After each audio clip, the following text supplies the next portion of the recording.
Good evening, everyone. I'm going to call the meeting for July 27th of the St. John Common Council to order. And we start all of our meetings with a land acknowledgement. And this evening, Councillor Sherry Colwell-McCaver is going to read that for us. So over to you, Councillor.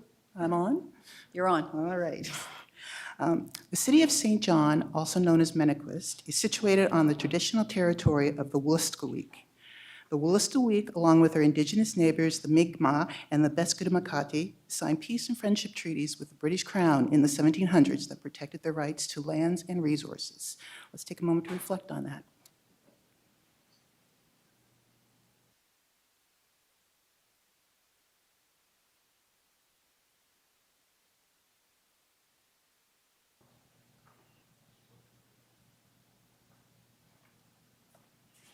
Okay, can I ask everyone to please stand for the national anthem?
Excellent job, Councillor, reading the land acknowledgement. It's your first time. Okay, City Clerk, over to you for the next item, please. Thank you, Your Worship. Next on the agenda is the approval of the agenda. There are two additions from Committee of the Whole. Those would be 16.1, appointments to committees, and 16.2, disability management, occupational medical advisor services. Okay, so I'll take a motion to approve the agenda with the additions. Councillor Moore and Councillor Colwell-McCaver on the question. All in favor? Opposed? Motion carried. Next item, City Clerk. Next, disclosures of conflict of interest, if we have any. Not seeing any. Next item, City Clerk. Next item is the consent agenda. Consent agenda over to you, Deputy, to read the consent numbers for us, please. Thank you, Your Worship. I would move 4.1 to 4.19, please. Okay, I'll take a seconder on that. Councillor Sullivan, Councillor Merrithew, over to you for the question. Can I get 4.2 pulled for discussion later, please? Certainly. Thank you. 4.2, and Councillor Wyatt, over to you. I'd like to pull 4.13 for further discussion. Thank you. Okay, so Councillor, or is that? 4.13. Yeah. Yes, Your Worship. So those would go as item 13 on the agenda, 13.1 and 2, and we would discuss them at that time. Okay, so I have a mover and I have a seconder on those. Yes, Deputy? Sorry, Your Worship, I should have brought this up. We have an item here for a need for a crosswalk along Boar's Head Road, and I think yourself and Councillor Hooley and myself, we're all involved in conversations with people in the Shadow Champlain. So I just wanted to bring that out, that I think that this one should be given a lot of consideration. I think we all agree on that. Thank you. It's going to the CAO. Yep. It's being referred to CAO. Thank you. Okay, so we have a mover and a seconder on all the items except 4.2 and 4.13. So on the question, all in favor? Opposed? Motion carried. Next item, City Clerk. Next is members' comments. Members' comments. Councillor Hooley, you're up first. Recently, I had the privilege to visit the Big Brothers Big Sisters office here in St. John, located in Brunswick Square Mall. Germain Street entrance is the best way to get there. Lori Collins and her crew are doing a great job being engaged with the community, and there's several aspects to the organization. They have a food pantry. They help families that are a little short at the end of the month. They engage with children in school programming, and they also do their traditional Big Brothers Big Sisters partnerships. So they are currently looking for volunteers. So if you work for a business or a community organization that may have time to donate, they are looking for that. And Lori can be reached by calling 506-635-1145. Thank you. Oh, sorry, A second Councillor. thing I'd like to mention tonight, so I find this to be like a community connects moment. I'd like to acknowledge a young lady in our community. Her name is Zoe. And fortunately, Zoe's losing her battle with brain cancer this week, and her mother, Pam Jackson, is very well known in the community. She's a former coworker and a friend of myself, always kind of working in jobs and stuff that work with people less privileged. So I would like to ask people to have that family in their thoughts and prayers this week, and for those who don't pray, to have manifesting peaceful passing for Miss Zoe and peace for Pam as she deals with losing her child. So thank you. Thank you, Councillor. Tough journey, very tough. Councillor Moore, over to you. Thank you, Your Worship. First and foremost, I want to recognize two people in the gallery here that came to join us, Melissa Yates and Brian Vaughn, very active members of the community in Lower West Side, and had a bit of a chat with them last week, and they said, wait, we're allowed to come to council, so I wanted to make sure to recognize them coming out today. And of course, speaking of the Lower West Side, I wanted to remind everybody of West Side Days coming up. August 12th, August 15th, opening ceremonies on the 12th, events all across the West Side and of course Lower West Side, part of Ward 3, starting with, like I said, opening ceremonies on the 12th and everything wrapping up on Family Day on the 15th. They had llamas last year, so I highly recommend it. If you do have any questions or you want to know more about it, the Carleton Community Center is spearheading this, and it is a great time to get out and celebrate our community. Thank you. Thank you, Councillor. Councillor Colwell McCaver. Thank you. Councillor Moore stole a little bit of my thunder there, but that's okay. I just want to share a little bit of information for some upcoming events that are open to all residents. The first event people might want to put on their radar is the upcoming partial solar eclipse and the meteor shower, which is going to be on Wednesday, August 12th. Astronomy by the Bay will be setting up a viewing area in the upper parking lot of the Irving Nature Park from 1:30 to 4 p.m. with the eclipse starting at 1:55. So here's hoping for good weather. And later that same day, they are going to offer a chance to check out the meteor shower, which is ongoing. The highlight of the meteor shower apparently is between August 12th and August 13th. They're going to be set up in the same parking lot area from 9 to 11 p.m. And with good weather, hopefully, you may get a chance to see upwards, I think it's between 60 to 100 shooting stars every hour. So it's a little exciting for that. So to go to Councillor Moore's point is in between the partial solar eclipse and the meteor shower, I hope people are going to drop by the Lancaster Plaza for the 6:30 p.m. kickoff of West Side Days. So as he said, there's going to be bingo, ball games, lawn bowling, barbecues, a 45 cards tournament, a dance on Friday night at the Assumption Center, and the Family Day barbecue on Saturday. And if they have llamas, I will be there too. So please take the time, check out the West Side Days Facebook page for some more details. Thank you, Your Worship. Thank you, Councillor. Councillor Savoy's next.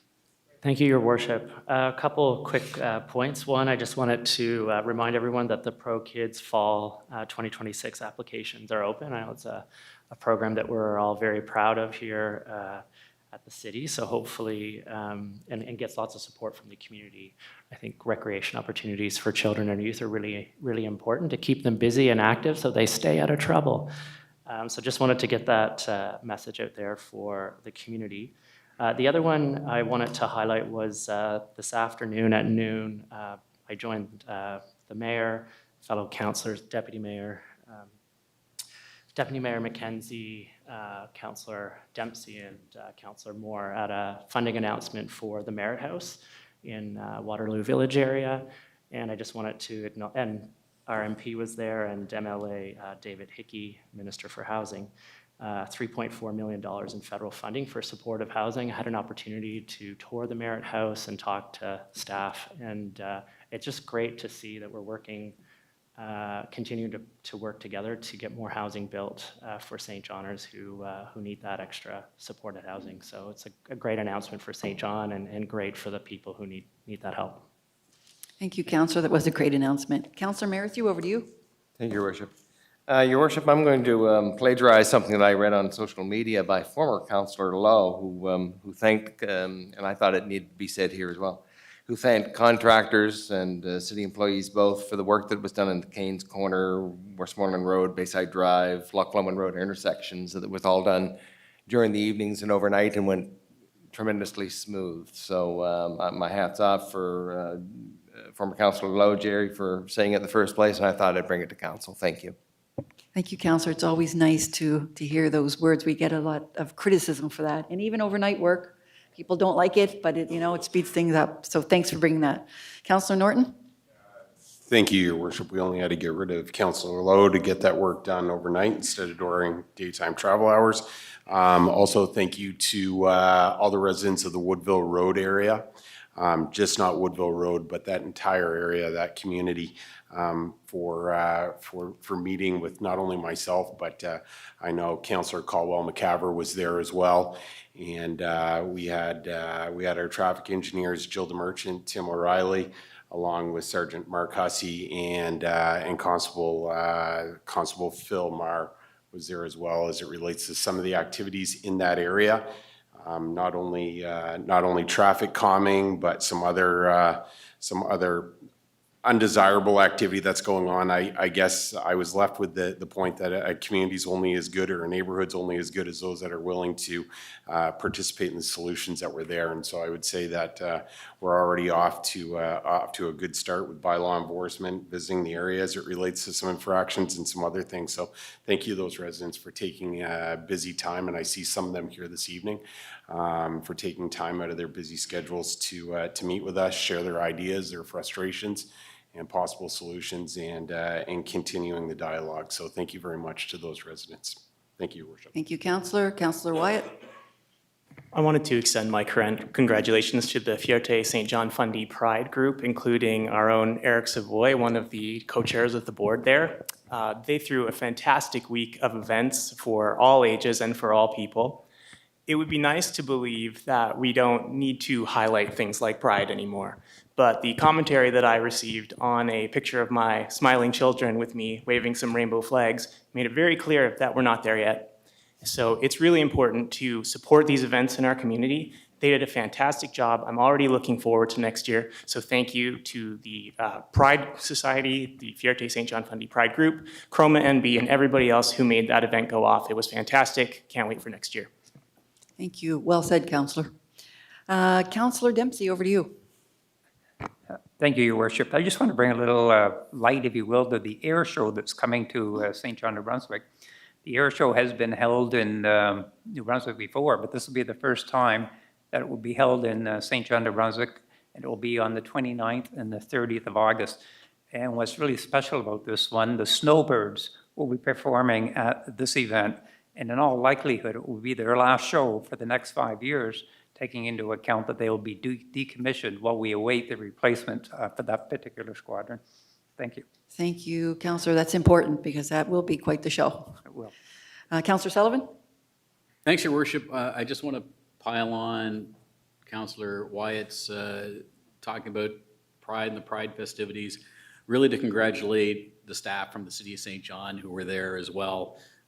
Many councillors were there, but we just kind of go and then do as we're told by the number of staff we had who were organizing us. We had transit there, and fire were there, communications were there, senior staff were there. So certainly a great event overall, but certainly the staff of the City of St. John showed up, and contrary to what you may read on Facebook, we didn't order anybody to be there. they all just showed up and made sure we looked great. So congratulations to the committee, and thank you to staff. Thank you, Counselor. Okay, I'm next. I brought this board with me tonight because this says St. John firsts. Then there's 5, 10, 15, 20, 25, 30, 35 firsts. And some of them are first incorporated city in Canada, first museum in Canada, first charter bank in Canada, first public health center, first free public library, and the first YMCA was organized here in St. John. So that's pretty impressive. And you know, this couple of weeks ago when I heard Jerry Pond died on the 8th of July, I thought about that board because I thought he was a real innovator. And some of the words that were used to describe him were big thinker. He always thought about the possibilities. He never thought about the harnesses of what held us back. He just thought about the things that we could possibly do. He was described as optimistic, tireless, passionate, advocate, loyal. He embraced innovation and he chased change. So he believed in people and he always saw potential in people. So we've said goodbye to him. There will be a celebration of life for him in August. But I wanted to extend on behalf of council and the city our condolences to his family because he left quite a mark. He's mentored a lot of people over the years. And that was like phase 2 of his career. I also lost a very, very good friend, Susan Elizabeth Maybe O'Brien. Any of you who knew Dr. Chris O'Brien, who carried about 2,700 patients in his career, did a little bit of hospice and palliative, his wife. And so you would have met Sue in the office. She was a wonderful person. What I loved about Sue was that she understood the value of a compliment and kind words, and she sprinkled those liberally amongst her friends. And you never know where a compliment or a kind word takes another person. You know, I was listening to someone talking and they said, when I was like 8, the teacher said, I can't remember what his name was, Ralph say, watch Ralph and do what Ralph does. And he said, that stuck with me my whole life. That gave me that little bit of self-confidence going forward. So your words are important, and Sue was wonderful at that. I was also at the House of Merit today, and it's a wonderful for 12 women. It's affordable. A woman who's moving in there, Brenda, spoke, and she talked about being on the streets for 12 years and that she is not, in fact, a drug addict. She just ended up on the streets, and it's a tough life to get through winters and rain and everything else on the streets. So she will be one of the people that'll move in there. And it is up on Waterloo Street, but it would be nice to have those because they have their wraparound supporting services. It's a combination of federal and provincial monies as well. But those supporting services will allow people to live in those small apartments. And that's a step towards, you know, moving forward for everyone. So I'd love to see that in other neighborhoods, to sprinkle that in. As Mom always said, you should always see how the other half lives, and that works both ways. And then the last thing I'll say is, Brian, you did a great job with Pride, and Eric, you did a good job. And yes, it is still needed, and we still, for all of our groups that we feel are marginalized or vulnerable, we need to support them, and we need to support them with our presence. And so we, you know, it was a great day for that. So that's it for me, and I'll say to the City Clerk, next item, please, City Clerk. Thank you. Next item is under the public hearing section. First item is 8.1, proposed zoning bylaw amendment, bylaw CP 110-220. Okay, I'm passing this over to Punkage, who is, oh, there we go, got his speaker on. Good evening, Your Worship. This evening's public hearing is for an amendment to the zoning bylaw that would clarify when basements are to be counted towards number of stories in a building. The item was scheduled by Council on April 7, 2026, and was considered by PAC on April 14th, where it received support. However, following the posting of the public hearing notice on July 6th, we received feedback from industry as well as our friends from Envision St. John that the amendment would benefit from additional consultation with the industry. As such, staff are requesting a resolution of council to cancel this evening's public hearing, and staff will come back and reschedule the public hearing once the consultation is complete. Thank you. So I will take a motion to cancel the public hearing. The deputy and Councillor Savoy on the question. All in favor? Opposed? Motion carried. Thank you. Next item, City Clerk.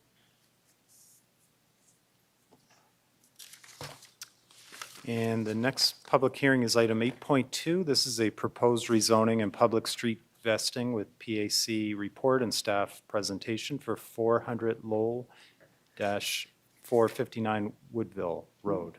Thank you. Pankaj, passing this one over to you for the introduction. Thank you, Your Worship. This evening's second public hearing is for a zoning bylaw amendment and a public street vesting submitted by Canterbury Developments on behalf of Bellier Village Limited. The application would rezone 400 Lowell Street and 459 Woodville Road, also identified as PID 552-46797, from their current zoning neighborhood community facility to low-rise residential. This rezoning would enable the development of 195 stacked townhouse units in three-story buildings. The application has been evaluated by staff and by your PAC committee. Included in your package is the recommendation to approve the proposed rezoning, the public street vesting, and the imposition of Section 59 conditions associated with landscaping. I will now turn it over to Roseanne George, planner, for the staff presentation on this file. Good afternoon, Your Worship and Council. Before you today is, like Pankaj already said, is an application for the rezoning of 400 Lowell Street and 459 Woodville Road, and a subdivision to vest a portion of the public street from both the above addresses. So a quick note, the application reviewed by PAC did involve different PID numbers. So since then, the city has submitted an instrument to start the process of subdividing the street, which resulted in the Land Titles Office changing the PIDs for these two addresses.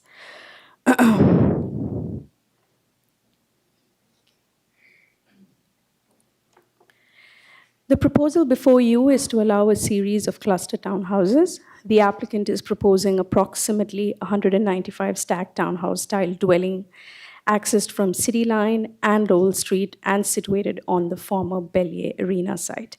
So this would also include all the relevant amenity space, garbage enclosures, parking, and access.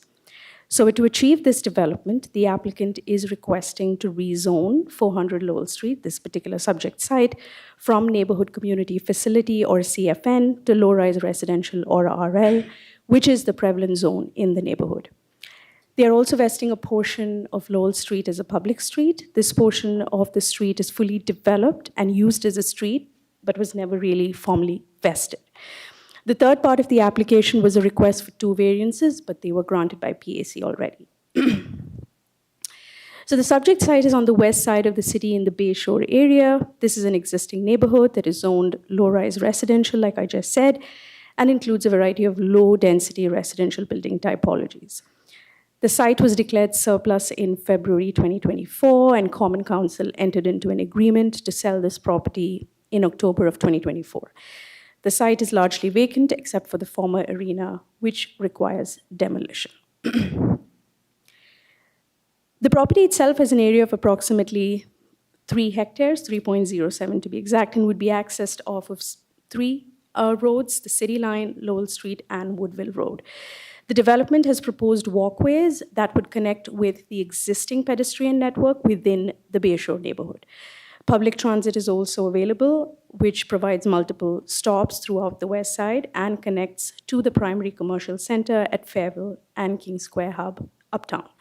The route has stops on the corner of City Line and Woodville Road as well. The area is served by Seaside Park Elementary and a number of parks, including the Seaside Park and the Bayshore Beach. So as for these side photos, in the above image, you can see where the site has an access, like I just said, of City Line, and the second image on your right shows the rear of the site that is largely vacant with a small wooded area. The 2 images on the left, you can see the edge conditions of the site on the southeastern and the northwestern half of the sites, and the image on the right, the larger image, is of the current arena and parking area, as well as the portion of Lowell Street that needs to be formally vested. As for the municipal plan designation, it is currently designated as stable residential, like the majority of the surrounding area, minus the section to the south, which is zoned for heavy industrial and is currently owned by the rail line. So I'll just quickly go over the policy alignment piece. So the most relevant policy is LU 86, which outlines the housing of almost every form and density may be found, and both the existing neighborhood context and the compatibility with Plan SJ, the goals of Plan SJ, and will determine the suitability of new proposals. The proposed designation and use of the property as a stacked townhouse development, which does fall under the low-rise building typology, would meet the intent of 86 by respecting the surrounding density with an incremental increase and also demonstrate consistency with Plan SJ's broader goals. And the other relevant one is LU 87, which intends that the areas designated stable residential will evolve over time from a land use and built form perspective while reinforcing the community character and making a positive contribution. So the design and scale of the proposed expansion respects the existing scale of the Bayshore area, which is a low-rise neighborhood, by adding, just like I said, incremental density and conforming to the housing typology. So it would make a positive contribution by providing more housing choices in a desirable neighborhood and utilize the existing streets and infrastructure. The site is currently zoned CFN, or Neighborhood Community Facility, which accommodates community-oriented facilities such as arenas and the like, community centers, elementary schools, and such. So the applicant is requesting for it to be rezoned to the RL, and that is the only way that this townhouse development can be facilitated. So the RL zone is utilized in the larger area as well and will enable low-rise typology, and it is designed for low-rise development. And here, it's a typology which is the stacked townhouse in this particular subject site. I'll just go over quickly the variances that were already granted by PAC, just so that you get some context. They requested for 2 variances. The first is for the length of the cluster townhouse. That is to exceed what is now allowed, which is 6. And so that they could be clustered together and closer to the center of the property. The second was for an increase in the number of accesses allowed. So what the zoning bylaw currently allows for is for a maximum of 2 for every, for this frontage 2, because it's exceeding 75 meters. So you need 1 access for every 75. The applicant is proposing 3, so it was granted. As stated earlier, a part of this application is the subdivision to formally vest the portion of Lowell Street. This road already exists, but has never been formally vested. Staff are recommending council assent to the vesting of the street to formalize it. And the final additional piece of this application is the staff and PAC recommendation for a Section 59 condition. So council has the ability to impose those conditions, and this particular condition would be pertaining to landscaping. So right now, the zoning bylaw sets front yard landscaping requirements on terms of unit count, frontage, and setback. So in the RL zone, the standard is 1 tree per residential unit, which reflects a typical of 4 to 6 per lot with a formula-based approach. However, this does not address cluster developments, which is the case as in this scenario, which is accessed by private streets, and so there's an inconsistency. So projects with minimal public street frontage like this one, they face a lower landscaping requirement than what would have been a comparable standard subdivision development. So to address this gap, staff recommend, PAC and staff recommend applying the standard requirement of 1 tree per unit, and that can be done via the Section 59 condition. And so because I said it is about 195 units, so that would be 195 trees, of course, distributed across the site, including between buildings, adjacent properties, and along private streets. As for the public engagement piece, the city did its own form of public engagement and reached out to property landowners within 100 meters of the subject site, and that was done on May 26th. The applicant also did their own form of public engagement, sent out their own mail out with details, and also provided their contact were any questions to be asked. 13 letters have been received so far, 3 in support and 10 in opposition. The Planning Advisory Committee was held on June 16th. and the public notice was posted on the city's website on July 6th. So as for the last slide, so staff and PAC are recommending, or rather PAC gave their written views, and we are recommending that council rezone the site from CFN to RL, to also formally vest the portion of Lowell Street as a public street, and thirdly, to impose this Section 59 condition, and that would be pertaining to landscape alone. PAC already gave their written views in favor of the rezoning and street vesting, as well as granted the 2 variances for the increase in the length of the building of a cluster townhouse and also in the number of allowable accesses. Thank you very much. Thank you. Okay, so I will now open the public hearing. And I'm going to ask if there is anyone here who would like to speak against the proposal for 400 Lowell. Get you to come down and give us your name and your address.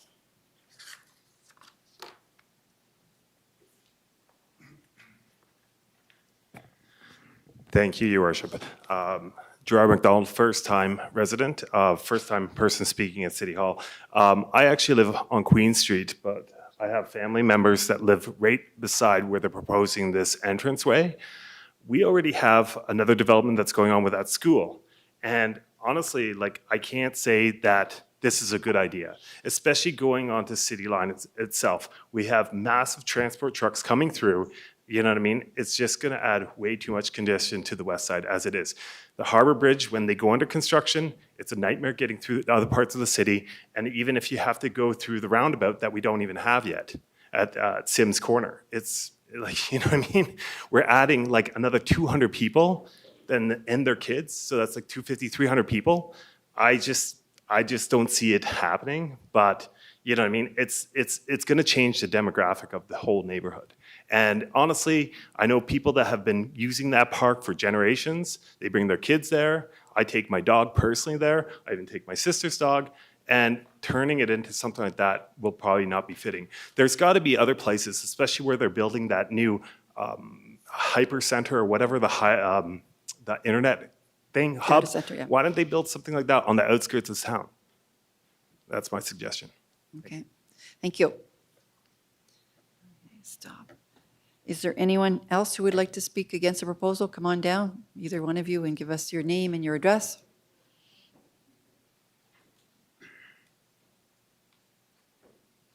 That mic is also adjustable, if it needs to go up or down. That's okay. Thanks. Hi, Christine Frankham, 414 City Line, so right across from one of the proposed access areas. And yeah, absolutely, everybody in our neighborhood is, you know, we have so much room between our houses, and that's why we bought in the neighborhood not too many years ago.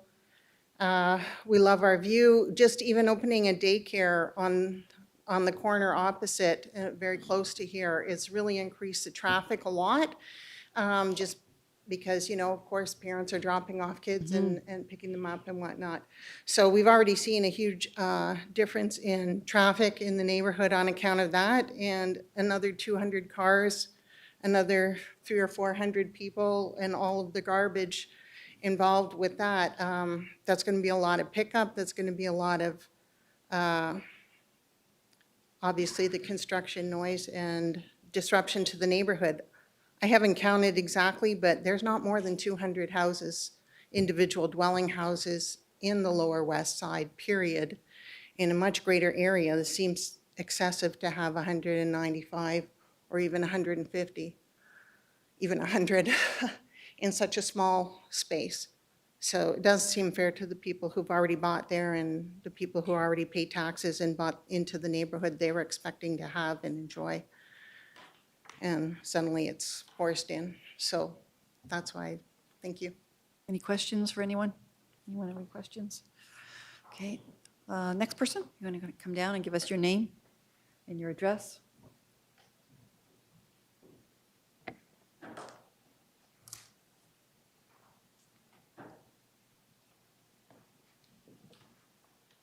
Good evening. My name is Greg McVicker, and I live on Lowell Street. I'm here about the redevelopment. My household is one of many against it as it is being proposed. And we believe we have paid the price to be heard and to be represented and to be protected with our taxes and our investments in our properties in this city. This development does not improve our neighborhood. It overwhelms our neighborhood and area. The major problem is its massive size and concentration of buildings. The immediate area to which you've advertised is some 55 or 60 homes. This adds 195 homes plus as many cars. Within the immediate area, that's 5 times as many people, cars, traffic, garbage, the whole show. This is a very concentrated area which will totally change the character of the neighborhood in which we chose to invest a large chunk of our life savings in a lot of our cases. Now, I am told we need housing, and we can all see how the city's doing absolutely everything possible to build more housing. In this particular development, I just don't see any balance or compromise. The developer is getting absolutely everything, and the people who have lived and invested in this neighborhood, quite frankly, are just being pushed deeper into the mud. If you don't specify what you want, then you will never get it. Other places are able to build much more appropriately sized complexes and be successful. That can work here and be fair to everyone. If you overwhelm us with this project, then nobody's going to be happy, whether it's the existing population, those of us who have invested here, or the people who come to live here. The city doesn't need to sell the entire lot as one package or to one developer or to endorse this maximum unit approach. Referring to the PAC document from the June 16th meeting, the document several times references more landscaping, and I quote, based on the scale of the project. The resident responses express serious concerns about the loss of green space. It is frequently used. It's not about monkey bars and swings. This is green space that is frequently used. The basketball court was used even in June until somebody removed the backboards and hoops. Even when the field is not mowed, it is a popular walking area for both people and pets. It was mowed earlier this summer, and within days, people were on the field playing football and soccer. The developer has said he believes in microparks. That was at the PAC meeting. A bench or picnic table is not a replacement. The lawn space between buildings is not a park and is not available to the community. It's privacy space between buildings. And I've rented for 25 years, and I know what privacy space is between buildings, and that's what it is. Planting 195 trees does not fix the concentration and density issues that myself and other people are venting here tonight about. The PAC document references several policies that I don't have time to examine in my 10 minutes. I will focus on policy UD10 on page 41 of the PAC document. It says, amongst other things, that new development should have regard for the local pattern, size, configuration, height, scale, and massing of buildings. None of that is being met with this development. These buildings will span diagonally across a soccer field. These are massive buildings. The city response was that the project reflects, and I quote, the 3-story maximum within the wider neighborhood. That was their only response. That is an incomplete and misleading statement. There are 3-story buildings across the wider West Side area that stand fully 3 stories above ground level, both with and without peaked roofs, but not in the immediate area. These existing 3-story buildings are widely distributed and do not in any way create a concentrated mass. They are much smaller than these proposed buildings. They are largely towards the harbor east of City Line and also north of St. John Street. Their infrastructure requirements and traffic are also widely distributed and much more easily absorbed within the much larger area. The same rationale applies to policy LU 87 that states redeveloped land uses are to reinforce the predominant community character and make a positive contribution to the neighborhood. This is fundamentally different from the proposed project for the density, concentration, and the massive size of these buildings. This is not a modest increase in density for either population or traffic. One of the PAC members asked the city staff what was the expected number of homes that could be in the area and be consistent with the neighborhood. The city staff answer was that any area lots could intensify to at least a 4-unit building. Just to reassure you, none of us are planning to do that. This is why we have judges adjudicate our laws according to the intent and spirit of the law. The intent and spirit has been either lost or ignored in this case. On page 29 of the PAC document, the traffic department said no concerns. Well, I and my neighbors that I've talked to do have concerns. This will put at least 200 additional vehicles into the end of the traffic system between Lowell Street and Beaconsville Crescent. This is a massive increase in traffic for 3-lane secondary streets that are all fully populated. This also affects the larger area that traffic must pass through. Traffic is already well managed. Residents do not typically park such that their street is reduced to 1 lane. There is no additional capacity to be had without eliminating on-street parking, which would be unreasonable and unfair to the local community residents. Chapel Street uses the most on-street parking, and Chapel is special. Chapel has the Assumption Church and Bobby's Hospice at one end, and the Assumption Community Center at the other. They all have parking lots, and still, they still sometimes use on-street parking, reducing Chapel to a single lane. Chapel is also on the bus route. This has worked for many, many years within the size of the existing community. It will struggle or worse with the addition of 200 additional cars living in the area. Woodville and City Line will have to bear the brunt of the traffic increase. The Assumption Center is a vital part of our community, serving both the west side and the city in many, many activities and fundraisers. If the city tries to restrict parking on an already serviceable and functional street in order to pass more traffic, then the Assumption Center in particular will be negatively impacted. That would be an example of how a bad plan creates chronic, unforeseen problems and costs that good planning anticipates and prevents. If you want good decisions, you need sufficiently detailed, accurate, and fair analysis. Without that, decisions can be expected to be wrong and severely biased.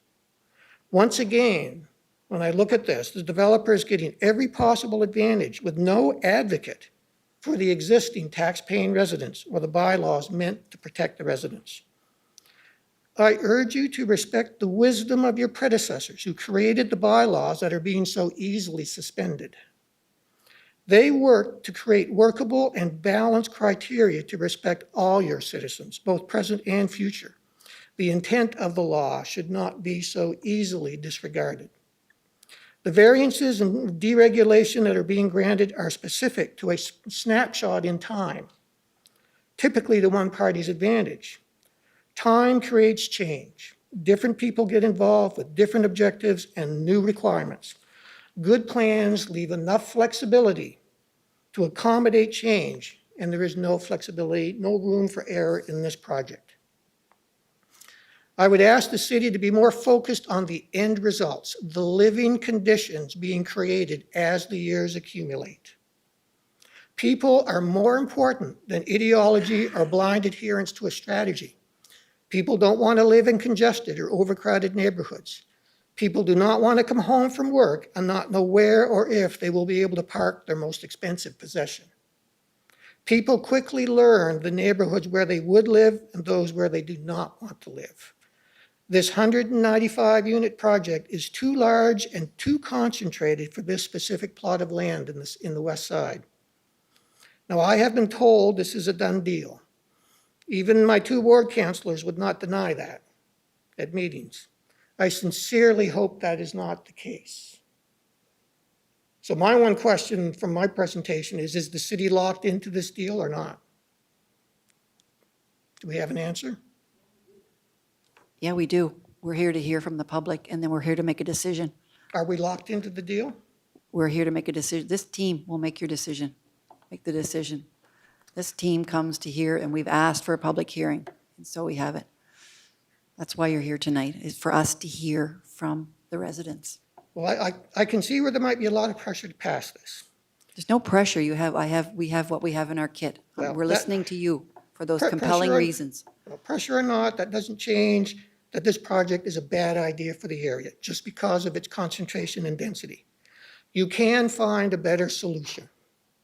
It would be better to reject this project and deal with the consequences, rather than have the existing citizens and area suffer the consequences permanently.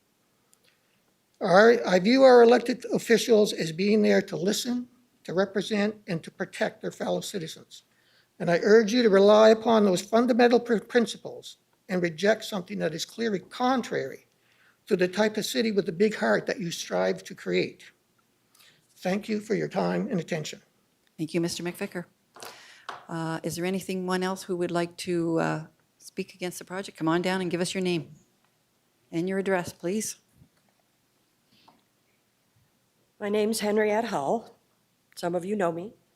I live at 362 Lowell Street. It's about halfway down the particular diagram that you've seen. I'm not against development, absolutely not. But I am against development that does not align with the existing buildings and infrastructure of the neighborhood. There are approximately 60 houses around that area that you saw in that diagram. The majority are single-family dwellings.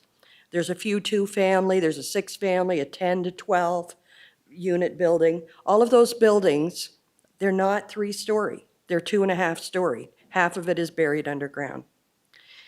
You're being asked to approve a request for 4 to 5 times that population on that 3-hectare piece of land that's directly in my backyard. It's really weird looking out and seeing a truck go by your back window.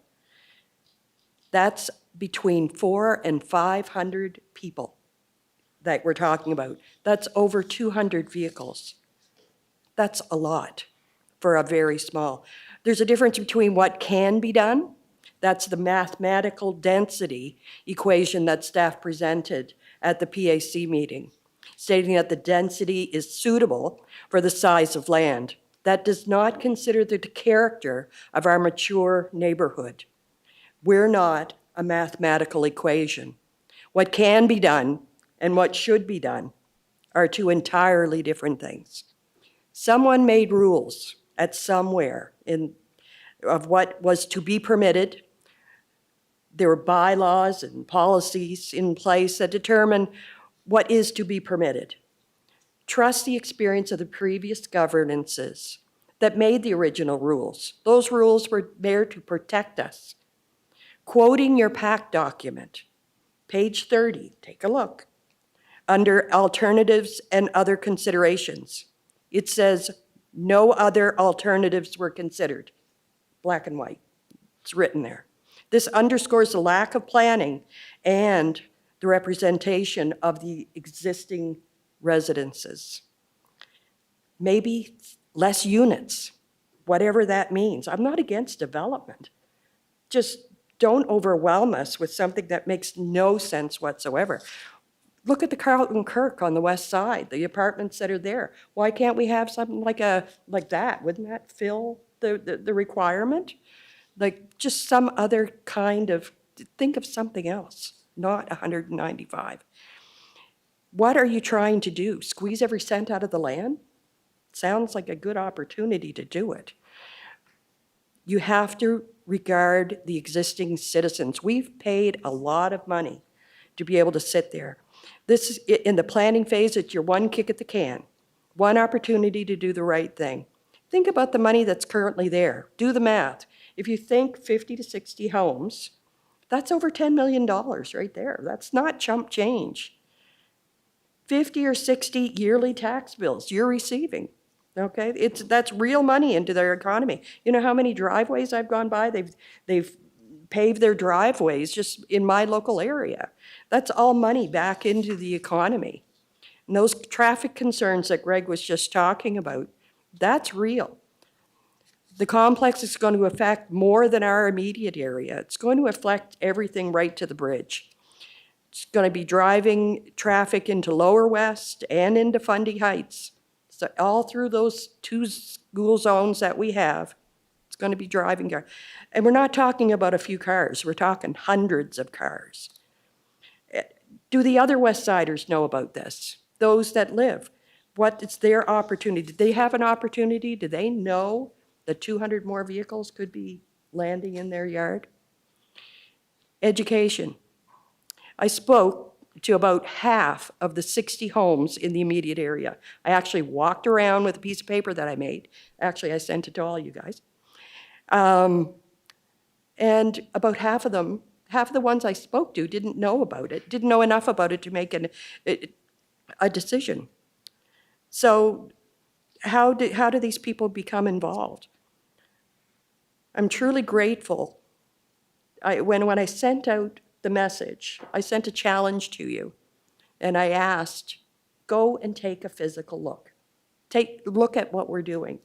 Does it make sense to put 195? These buildings are massive. These are bigger than, these are not small. These are big buildings. What happens with your process? Okay, one of the things I saw in this presentation was the page that came up that you sent it out in, you send out documentation on May 26th. Well, we only received that a week later, okay? And that gave me a week to be able to prepare for the PAC meeting. That's not much time to do anything, okay? So what did the developer, what did they do, okay? So September of '24, we received the first piece of paper. We received another piece of paper in the mail, in the mailbox, because it was hand-delivered, March of '25, and then again with another iteration of the plan, March of '26.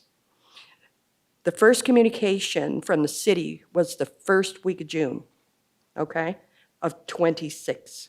So that's almost 2 years that this has been running around. And we were given 2 weeks to be able to look at this before the PAC meeting. There was just plain old not enough time to properly prepare for the meetings. I went to City Hall because you couldn't see anything on the little 8.5 by 11 piece of paper. So I wanted a big diagram to be able to see what this is.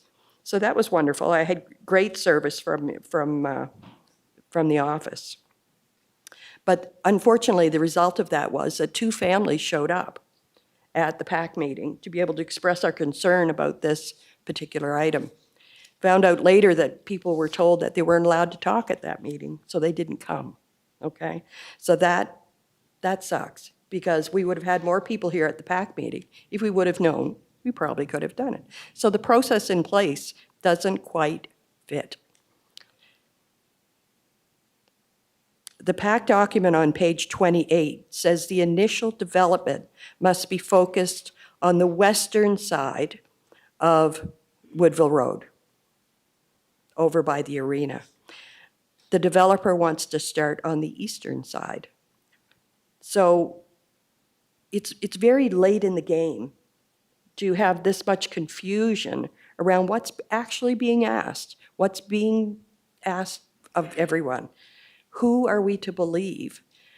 The PAC document says one thing, the developer says the other thing. I've got 4 iterations of the diagram coming up. What are we being told here? All I know is that, in summary, this project is way too big. It's too massive for our neighborhood. We have a nice neighborhood. These are massive buildings, concentrated area. It's just a huge amount of traffic for secondary roads. There's not enough communication between the city and the citizens. Not enough people know. Not enough understanding by those directly affected citizens before the deals are being made. I thank you for the opportunity to voice my opinion. Thank you very much. I think we do have a quick question for you from Councillor Colwell McCaver. I'm at about 8.5 minutes, so. I'll be quick. Okay. Henriette, I just want to get an understanding of what kind of engagement you had with the developer aside from these 3 paper correspondence. Was there face-to-face Yes. discussions? Yes, How many, and how did they go? So the very first diagram that I received was very tiny. It was on an 8.5 by 11 piece of paper, that diagram. I couldn't read it even putting it under a microscope. So I created an email with a bunch of questions, because at that point I had no idea what it was. And very nicely, Rick Turner came to my home with a nice big 11.5 diagram so that I could actually read it. And he said that the questions would come through to Common Council and that there would be communication on that point. So yes, he did come to my house and sat for a good half hour, actually, maybe 20 minutes to a half hour, and had that conversation. And how many iterations? You said there was 3? I had 4. Well, it's kind of weird because I had the original and then the second amended, and then what was given to me by the city. And then when I came to the PAC meeting, it was the second iteration that was given out. Okay. So there was, anywhere from 3 to 4 iterations of the same diagram. All right, thank you. And I just want clarification. Okay, thank you very much, Ms. Hull. I'll take the next person who would like to speak against the, come on down. I've got somebody coming down here, and then we'll come to you. Okay, I've got, this lady's, well, okay, you'll be next, and then I'll go over here. Is that all right? All right, sorry. We'll get you to give us your name and your address. Okay. Here we go, sorry. My name's Jennifer Musgrave, and I'm a resident of 681 Chapel Street. And I wanted to talk to you today about some points I have to make against this project, and also just if you might want to modify the project in some way. So I hope you'll listen to those points today and take them into consideration. So the proposal will lead to a very sardine-like conglomeration of housing that is ill-fitting for the local area and will sit almost on top of many local residents' properties. The minimum price of these properties will be $13.50, an amount that exceeds what many locals would consider affordable based on the average salary. The 3-story buildings will be visually obstructing for many West Side residents who have worked hard and invested years into their properties and will now have to face their property values declining without their consent. Aside from this claustrophobic layout that does not in any way match the local architecture in height, there will be an increase in traffic by at least 150 vehicles, and they'll have to vacate daily through Chapel Street and City Line. Speaking from experience, living on Chapel Street, the street was not designed for high traffic, already being very narrow, especially in the winter months. I have seen several near misses happen over the course of a year, with one vehicle often having to pull off to the side for another to pass. You might see this as a parking ordinance issue. However, not all residents have off-street parking to access, and 2 very important establishments on the street will necessitate a high volume of parking to always be required there. The first being Bobby's Hospice, which hosts weekly fundraiser barbecues to raise money for its facility, and the second being the Assumption Center, which hosts several local community groups for seniors and youth, including the Knights of Columbus, Tai Chi and wellness events, Bridge Club, COR group gatherings, as well as space rentals and special events. Restricting parking for these facilities will negatively impact their functionality and could even result in their closure if this impact is not carefully considered. This area, while not developed, has served as a valued green space for the neighboring community for a number of years. The playground equipment, which was used by local children, which the community had fought for to be put in place for them, the gravel there on that playground alone has in the past cost about $30,000 to be placed there, and I fail to see the benefit of removing it when it could be used for newer equipment. The youth passing through the area since the equipment's removal have expressed disappointment at its disappearance and hope for its replacement, which the local residents have not had the heart to tell them otherwise. While small parks may not seem useful or worthy of investment in a city council, or to a city council, they represent a vital third space for kids to visit, one that does not require payment or access to technology to enjoy. I think part of the concern that people making these decisions see with these areas is that they could be used for illicit activity or just as a waste of space. I would argue that the disappearance of community areas leads to boredom and disconnection, and this in turn leads to harmful activities to fill that void. There's also the fact that many already existing families in that area need spaces to take their children and do not necessarily have access to transport to drive to other areas or bigger playgrounds. The developer has in the past PAC meeting made an argument that they will be providing microparks as a solution to this issue. However, a space of grass between tall buildings with 1 or 2 immature trees evenly spaced is not nature or even a micropark as they call it. That is just a lawn.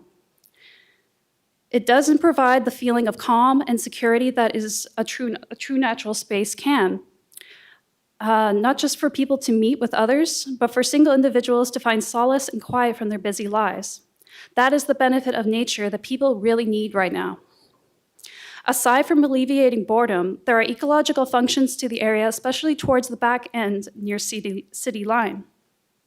There are over 70 trees in that area of a variety of types, including poplars, ash, birch, and apple, many of which the locals put in. They have been there for a long time, and there are so few old trees left in our communities, and losing more represents a loss of beauty and comfort that make it a desirable location to live. The trees provide a windbreak from storms, and the land and roots of those plants act as a watershed, absorbing much of the water that would otherwise become a flooding issue for neighboring residents. These trees are particularly old, the youngest being 30 and the oldest ranging up to the age of 80, or 1 human lifetime. And according to survey data, the average age was about 42. It's rare to see a grouping of trees in that age range still around, and it feels surreal to step in amongst them and be instantly dwarfed by their stature. I ask you, what is the utility in removing them when they provide shelter from city heat, wildlife habitat, and a sense of wonder and curiosity for the grandeur of nature? Science is increasingly proving that the visual cortex of the human brain is designed to be stimulated by looking at fractals, images we find in the growth patterns of nature, while seeing only straight lines and flat objects, such as buildings, atrophies those same neural structures. It is literally damaging to the human brain to remove the natural world from our line of sight. A large variety of animals also use the area as a green corridor, so including deer, squirrels, and small mammals, and a wide variety of bird species. A high volume of deer pass through that area and will not disappear when the land is removed. They will simply have to move to neighboring lawns for shelter, which will increase chances for collision accidents and pest-like behavior. The rodent concern, which was brought up last meeting, will not be removed by developing over the land, as the rats are actually coming from the nearby train station and the Bayshore Beach area. They will, however, be drawn back towards the housing areas by the dumpsters that are going to be placed there, increasing the chances for infestation rather than alleviating it.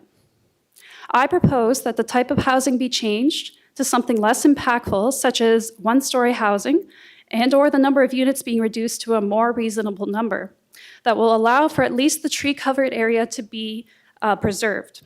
This would involve removing the Phase 1 section of the project, but it would preserve the green space already existing there to be used by current and future residents, actually enhancing the appeal of the area to live in, with a potential playground area and a wooded area to relax in. The paved exit road for that area would be eliminated, but this would be considerate of the residents there who will not have to have a busy road directly outside their front door. Instead, the walking trail could be preserved, and the residents could then walk through the area to access areas like King Square and the local convenience stores. In addition, I would like to point out that the area has not had any archaeological review, and considering its proximity to Partridge Island and the war bunkers on the Bayshore Beach, investigation of the area would be something to consider before building indiscriminately on the land. Locals have found stone tools in the areas, which could have important historical significance, especially to local Indigenous groups, if given proper examination. Finally, in closing, while glancing over the committee members' profiles to see who I would be addressing today, I noticed a number of you spoke about your commitment to the St. John community, citing values such as affordable housing, neighborhood safety, responsible development, building vibrant neighborhoods, and creating a viable future for our unique community, emphasizing quality of life for local families. I invite you to honestly ask yourselves if you are truly honoring those promises and commitments if you move forward with this project as it is. I hope that you take these points into consideration that I brought up today and critically look at the future impacts that this will have on the West Side and truly make a heart-centered and honorable decision. Thank you. Thank you very much. Okay, I'm going to call for the next person to come down. Thank you.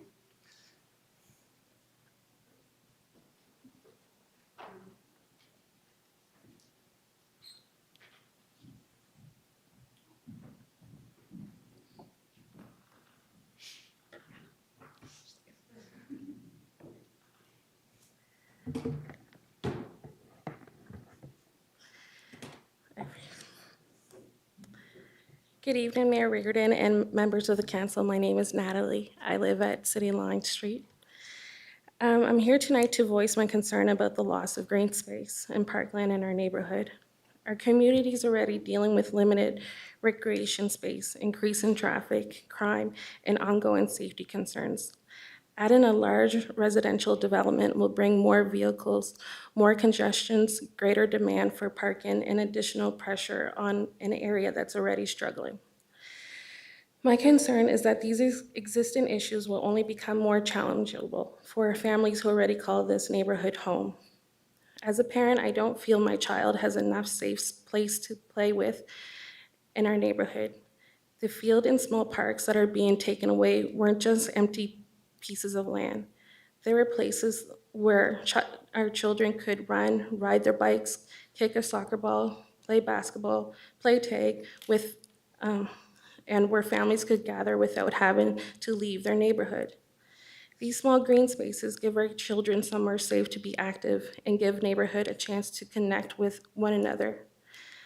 I understand there's a plan to create one large park at the Carleton Community Center, but replacing several small parks with one large park is not the same.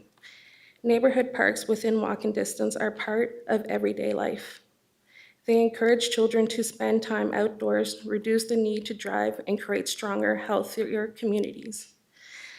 Mayor Reardon, throughout your time in office, you have spoken about creating resilient neighborhoods, supporting mental health and physical wellness through accessibility, recreation, and making St. John a city where people love to live and feel they belong. Those are goals that many of us support. However, I struggle to understand how removing existing green space and neighborhood parkland aligns with those communities' commitments. Once the land is developed, our community will never get back. Growth is important, but growth should not come at the expense of this very thing that makes our neighborhood a good place to raise a family. Parks and green space are not vacant land waiting to be developed. There are essential community spaces that improve quality of life, support children's health, and bring neighborhoods together. I respectfully ask Council to reconsider the decision and to protect the green space that our community depends on, not just for today's residents, but for future generations as well. Thank you, Natalie, but you know what? I need you to give us your last name for the formal, for the clerk. Natalie Perez. Thank you. Okay, I'll take the lady up here. Can you come down?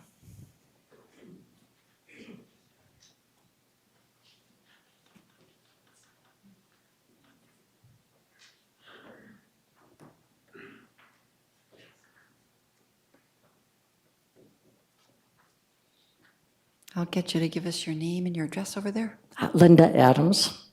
I don't live on City Line. I live in Carlton Kirk, but I have friends up there, and I'm up there more than I'm down the other end of City Line. I just want to say two things. Has anyone in the council ever driven to that area?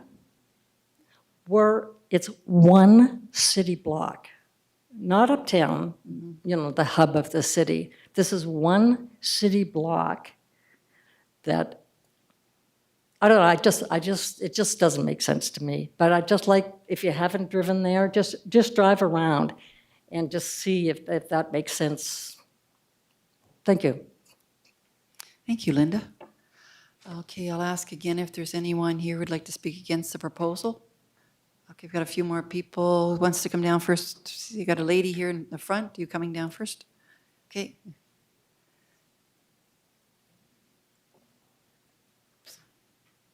Hello, my name is Tara Thibodeau, and I live at 371 Beaconshill Crescent. bear with me, I don't like public speaking, but I honestly dislike this proposal even more. First off, I'll start by saying how much of a loss this green space will be for St. John. There's really nothing else like it on the west side. In size comparison, I guess, I mean, you could say Island View, but Island View soccer field is not accessible, and it's definitely not in our location of this west side area. St. John is growing rapidly with youth sports, and we were so far behind compared to other cities. We are lacking in fields, and instead of developing them, we are now trying to cram as many housing units as possible in this location. Sorry. My son plays recreational baseball, and he is yet to have one single practice because there is zero field time. So losing this space is very detrimental for the west side. I know that it's been mentioned before, the teens out there doing pickup soccer, pickup football games. It was just last week. I can look at my kitchen window and they're playing football in the back in the field. So losing this space is very detrimental. As someone mentioned, once you lose it, you don't get it back. The size of development of this development just doesn't fit the space. When the first proposal came out, it was one-level townhouses. And although we were kind of against that because we love the green space so much, as it's literally in our backyard, then another proposal came out that they went to 3-story, more apartment unit style. I guess you are classifying it as low-rise, but I'm not quite sure as to how it could be considered low-rise when a majority of the houses that are lining that property are one-level houses. So, I mean, just common sense, 1, 3, it's a lot of a different level. So when that came out, we were definitely more disappointed than the first rendering of just the one-level townhouses. They are not in comparison to our single-story houses, as I said, that exist on this side. The general worries of this development is, increased noise. You are going to get that when you have 400 people now going to reside in your backyard. Increased traffic, as many people already addressed upon. The increased amount of people in general. Rodents. I know the developer mentioned at the PAC meeting, which I was also told we were not speaking at, so I did not attend, but he mentioned that it was going to be solved once the field was mowed. Unfortunately, no. The issues existed long before the city stopped mowing the field. It more or less came about when they started using the Bellier Arena for the out-of-cold shelter. We started noticing an increase of rodents. So that's another big issue to consider, especially when this proposal has a dumpster lining all properties on the Beaconsfield Crescent side. I think they're on the Lowell side too, but it might be a bit of a more buffer zone that I'm not quite sure of, but I know for a fact that the dumpster is literally going to be right on my property line, by the property line. Another general worry is the follow-through of this development. They mentioned they're going to have buffer zones, they're going to have micro green spaces, they're going to have plant trees. But when I was speaking to someone down in Milford area and they built the same story, 3-story level apartment units that were also behind individual houses, they were also promised all of these things, but none of these things actually fell through or followed through. They still don't have fences, like they said. They don't have trees planted for privacy. They still are very much open. It's their house, their backyard, the building. So I guess I was wondering how much follow through do they have to have if this gets approved? Most people that I have talked to that are excited for this housing project are people that are not directly impacted by it, especially their way of living. Nothing for them would change at all. So it's very easy to get on board with such to say, You know, housing is very important. We need more housing. But when it's not directly affecting your way of life, it's very much easy to say that. This development changes everything for me, my family, and my neighbors who live on that street.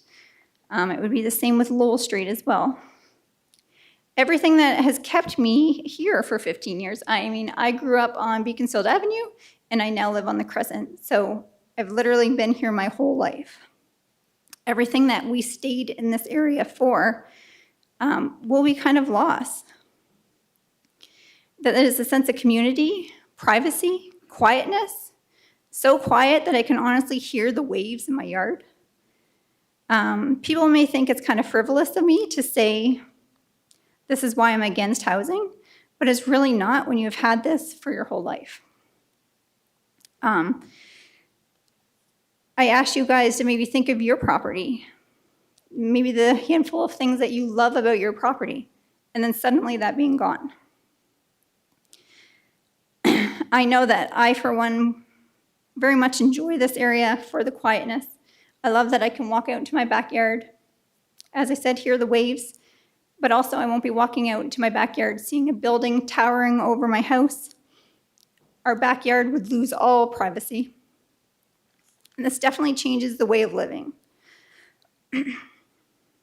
Also, just a quote that was mentioned at the PAC meeting, the developer did say that this is not an overnight thing, so we need not to worry. It could be 8 to 10 years before completion. Well, I don't know about any of you guys, but 8 to 10 years of construction in my backyard does not sound it doesn't sound like something I definitely want. To hear building going on and constantly, because the phases are going 1, 2, 3, 4, 5, that's constant state of construction, constant state of noise. For someone who is home most of the day, that is, it's definitely an increase in noise. It's something we don't have there. And when this development is done, as is mentioned, that's 400 possible people now living in my backyard. That changes the way of living. As I mentioned, this is a very large development, and development really needs to make sense for the area. Growth is inevitable. We know that we are growing as a city, but it should not come at a cost to those who currently live in the area and who have lived there for quite a long time. St. John, one of the appeals of St. John is that, well, it was it's a smaller city. It was accessible. It wasn't overpopulated. It wasn't cram as many buildings in as many places as you can. But unfortunately, we're kind of moving in that direction. And I know that growth is coming, but it should make sense to the area. Other people have mentioned that not only, as I said, like increased traffic, but the schools itself are already maxed at capacity. My kids go to those schools. They're already short resources. They've already have portables, multiple portables. The Beaconsfield Middle School just got theirs. And so with increasing, not saying that all of these residents in these buildings will have children, but that is a huge thing to consider. St. John is growing, but sadly the infrastructure is not growing. So that's all I want to say, and thank you for your time. Thank you, Tara. And had someone else, I think, sure, come on down.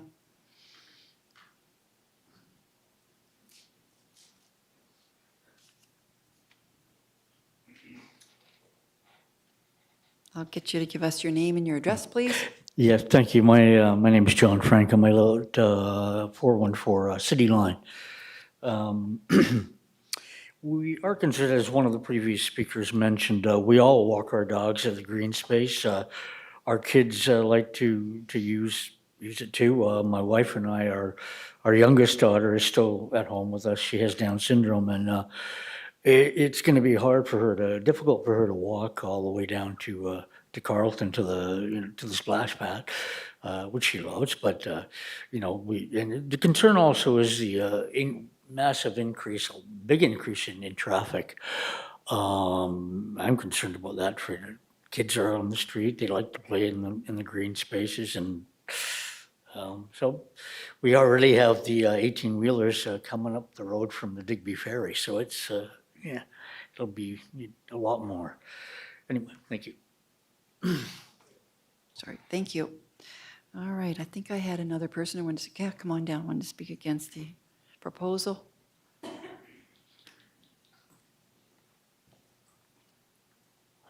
My name is Brenda McCormick. I live at 386 Lowell. I'm at the very corner when where you go in by the basketball field is, and where they're going to make one of the driveways. So my house will be like a piece of pie sitting out here, Lowell Street. And this is my property, and they'll have another road down there, so it'll be out like a piece of pie stuck out there. I had a nightmare when the homeless shelter was there. I almost had a nervous breakdown with that nightmare, and this is just another one coming. The Bellier Village, as they're gonna call it, just screams homelessness. Anybody says anything with the village, everybody's gonna think it's homeless. And with these 1 units, I'm scared to death that that's what it's going to end up. They're not adding to the community, they're inserting a village in the middle of our community.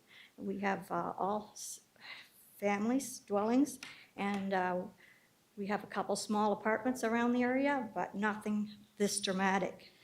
The developers say the 3-story units will not be overbearing to the community. Tell that to the people on the lower end of Beaconsfield Crescent when they won't even see the morning sun in their backyard.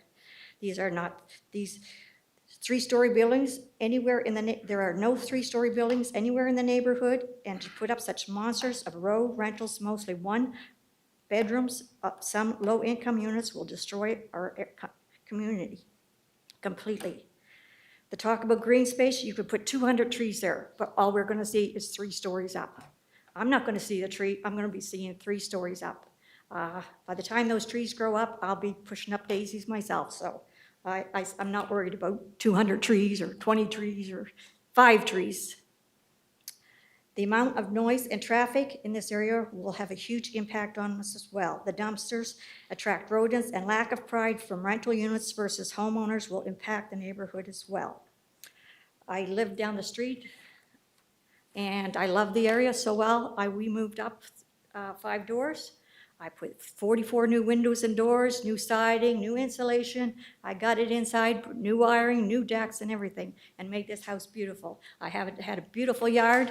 I had people have their weddings taken, pictures taken in my yard, and right up till last year, I had beautiful flowers, but the deer have taken over them, so they are all silt now. I can put up with 118 deers. I cannot put up with 195 apartments in my backyard. I would like the council, if they could go by and have a look at this area to see what it's like, to see the neighborhood, see the houses. I can't believe the Planning Advisory Board had passed this. I just couldn't believe it. I just wondered if any of them even bothered to even look. I know the city has sold the property to the developers back on April the 16th. And I don't know why with the homeless shelter and with this, I don't know if they're just trying to destroy this beautiful area, but it just breaks my heart. I would like your worship and councilors, I'd ask you, how would you like this development put in the middle of in the backyard of your residence? I don't think you would like it. So that is all I have to say. Thank you very much. Thank you, Brenda, right? Yes. Thank you, Brenda. Okay, I think I have another person. Yeah, come on down.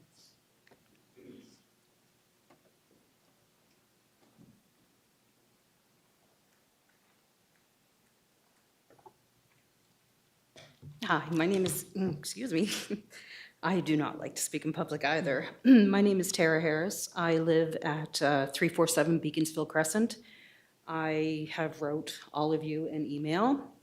I purchased my home 1.5 years ago. I was not contacted by the developer.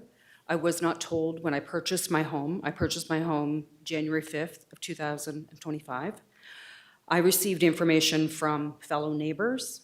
The first document that I received was from the city in June. I would not have purchased my home. The reason I purchased my home is because I had a beautiful view of the bay. I watched the cruise ships come in. I watch all of the boats come in, all of the money coming into the city. I would not have purchased my home. I choose the community because it's quiet, low density, and offers privacy and green space. I am opposed to this because I believe 195 units is simply too large for this location. One of the points is traffic. This development will add hundreds of additional vehicles, trips every day. Our roads are already busy during the peak hours. Residents will experience increased congestion and longer commute times. Another point is the schools. Our elementary and middle schools already are over capacity. Both schools rely on portable classrooms. Where will the children from the 195 homes go? The loss of the green space is another issue. We have already lost our basketball courts and playground. Now we are being asked to lose one of the last remaining green spaces in our community. The neighborhood character. This primarily is a neighborhood of single-family, owner-occupied homes. A large rental development changes the character of our community. Beaconsfield Crescent is roughly the same acreage of the land in question. We have 23 homes. Most of those homes have less than 4 people in them. That would be 100 people just in the same acreage. And you're asking for possibly, some of these could have 4 people in their apartment if it's a 2 or 3 bedroom home. Dumpster concerns. My home is one that is directly on the back end. It would be in the second phase of this development. When you look at it, a dumpster is placed directly in my backyard. My backyard is beautiful. We had just put in 14 new windows. We put in everything in our yard is new. I'm concerned about rodents, odors, noise, and the impact on my family's enjoyment of our property. Construction is another issue. Residents will be living beside construction sites for upwards to 10 years. That means years of noise, dust, traffic, and disruption. Property values. As I mentioned before, I had purchased my home. In my listing, it said water view. That was one of the reasons I bought my home. The view would be replaced by large buildings overlooking my property. This will affect both my enjoyment of my home and its value. I have some questions for the councilors.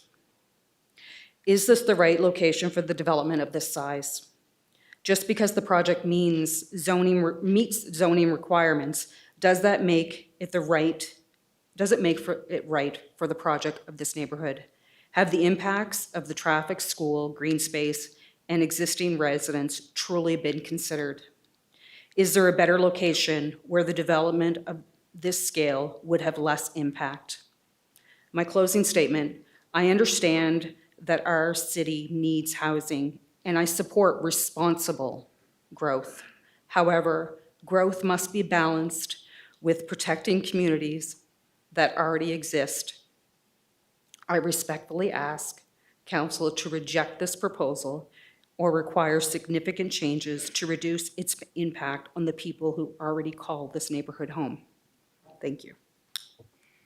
Thank you, Tara.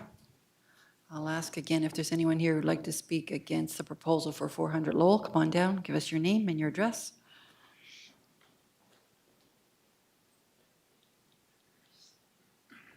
My name is Stefan Pelche. I live on 401 Beaconsfield Crescent. So basically, if you're looking at the Bellier and you're at the front doors and you look right to your right if you're coming out of the Bellier, my house is right there. We bought 20 years ago. We had 5 kids. We actually have probably one of the biggest houses on the Crescent. And it's a split level. And we do have probably one of the biggest houses there. And when you're talking about rats, when they talk about rats, you guys don't understand how many rats. When you guys put the homeless shelter, and I sucked it up, the stuff I did, I dug down 3 feet around my garage because they had burrowed underneath my garage and they were living underneath my garage. That had never happened. Me and my 80-year-old dad. And I said, you know what? I grew up in South End. We didn't have money. There were homeless. And so I was like, you know what? It's temporary. I'll build this, I'll put a trough and put metal 3 feet down with my garage, on my garage, and I'll fix my car twice because the rats got in it. I'll get scared maybe one or more times at rats, but I knew there was an end to it. This thing, we're gonna have dumpsters, the amount of dumpsters, and it does not matter, they find it out. It doesn't matter what I did, they got into that damn garage. They haven't gotten through my metal. But you really think that all of these bins of garbage, they're just gonna close them off real nicely and people aren't gonna throw stuff around? When you don't own something, you don't have the value of it. When they were gonna build this thing, they were saying these were houses that people were gonna be able to buy. Well, they're not. And I understand times are rough and maybe people can't buy houses, but to put this many there, it's insane. Like, it's just not. We've lost, since I've been there, we've lost the Bellier. We've lost where my kids played lacrosse, never played hockey. And I didn't care. I mean, I'm the one right there that when people would play hockey till 11 o'clock at night and you'd hear the boards, and then you renovated the Bellier, and then I could hear everything when you renovate it, right? Because it's not like the old arenas. And my wife would go, oh my God. And I'm like, we'll get used to it like the trains. We'll get used to it. I can't get used to this. I can't get used to coming out of my house. It's bad enough now where people are driving, and I've already talked to, Greg Norton, and I've talked to him, and it was great. The people came out and stuff, but we're already having people driving fast around those areas. You really think that all those people are gonna drive their cars and they're all gonna be, I'm gonna follow the speed limit. We don't get it now with people who rent in our neighborhood. The people who live there know there's kids there. My kids are growing up. My youngest is 17. My oldest is 28. All these houses got sold, most of them on the crescent that I live on, by young families. They're little kids going around. They don't have a place to play now. They don't have an arena, which even my next door neighbor, they bought because they were told, look, there's an arena, there's a school out there, there's a soccer field. Yeah, baloney. And when they told me that, I was like, I hate to tell you, but the Bellier is done. And I said, and they closed the soccer field, so you didn't, nobody told you the right thing. But there's no way anybody's gonna buy any of our houses when you can look out. I mean, the Bellier is a building that when I look out, I see it, but it's an arena. You don't have people sitting there looking at you. You don't have people, it's transient. It's like people would come in with their cars and leave. And we realize that. But putting this many people in that small space, it just does not make any sense. Thank you. Just think about it. Thank you. Anyone else who would like to speak against the proposal at 400 Lowell? Asking once.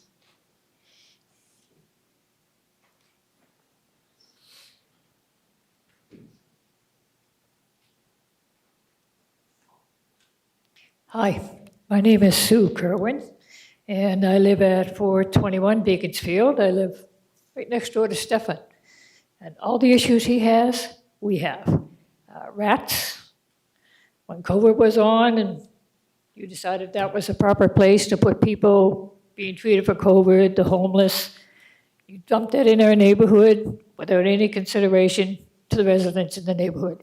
We were just told to suck it up. If you complain, nothing happened. We had homeless people in our yards, roaming our neighborhood, and the police might come take them out of your yard, but they turned them back out into the neighborhood. So we had no sense of security, no feeling that we could walk our streets, which we always did. I've been down in that area for 40 years, and all of a sudden, it's like it doesn't matter what the people in the neighborhood think. You're going to roll on and do whatever you want, like this tonight. If the property is already sold, you might as well say it's a done deal. Nobody here was even considered. Nobody in this room matters. All that matters is making some money off that piece of land. And that piece of land has been available for sale for a long time. And you could have done many things, like a rink. Reestablish it. They just built a new school in that area. And they're already expanding. That's how many new children are in the neighborhood. But none of that gets considered. And now you're going to make money with a developer and drop all those people in our backyard, and all the issues we've already had are just going to reoccur. I'm at that age and I'm retired. It's time to enjoy my life and my property which I own. And that's not going to happen. And I have all you people to thank for it. Thank you. Thank you for being here this evening. We'll take the next. Is there anyone else who would like to speak against the proposal? I'll ask for a second time if there's anyone here who'd like to speak against the proposal. And I'll ask for the third time if there's anyone left who would like to speak against the proposal. Come on down. If you don't come down though, Jean, the only reason for that is that it's all being televised, so no one will hear you without the microphone, so. I'll be very quick. That's fine, Jean. Basically, I just want to reiterate what was said by just about everybody, well, by everybody that was there. We're all concerned about it. Like they were saying, mostly with the traffic issue for sure, but more than just to keep it short, I'm in full agreement with everything that those folks said, and I would just be quite happy if this just doesn't go through. Thank you. Thank you, Jane. Okay, I'll ask again if there's anyone left who'd like to speak against the proposal. Anyone left who'd like to speak against the proposal? For the third time, I'll ask if there's anyone left who'd like to speak against the proposal for 400 Lowell. All right, I'm going to ask if there's anyone here who'd like to speak in favor of the proposal for 400 Lowell. I'll get you to give us your name for the record. Yes, Your Worship, members of the Common Council, my name is Rick Turner with Canterbury Developments, here on behalf of Bellier Village Limited. Bellier Village Limited is a company set up by Ellie Farahani to carry out this project. We've reviewed the staff recommendations, certainly are in agreement with what's proposed. Mr. Farahani grew up in St. John and spent most of his working career in Ontario. His love for St. John has attracted him to carry on with some investment in the city by carrying out projects here. And Bellier is only one of a number of projects that he's moving forward on.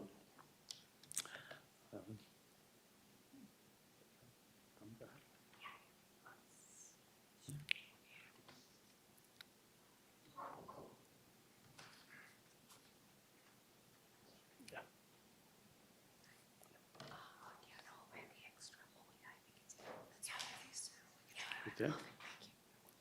And to go through them. Okay, and then just arrow down, arrow up to look at the other ones.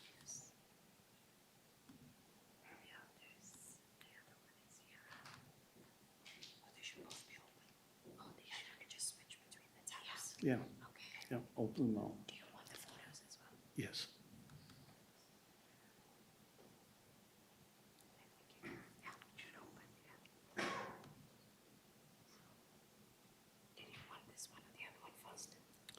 It doesn't matter, as long as I can pick up here. And the photos are where, Rosa? Which one? The The photos are here. I can come, you can see.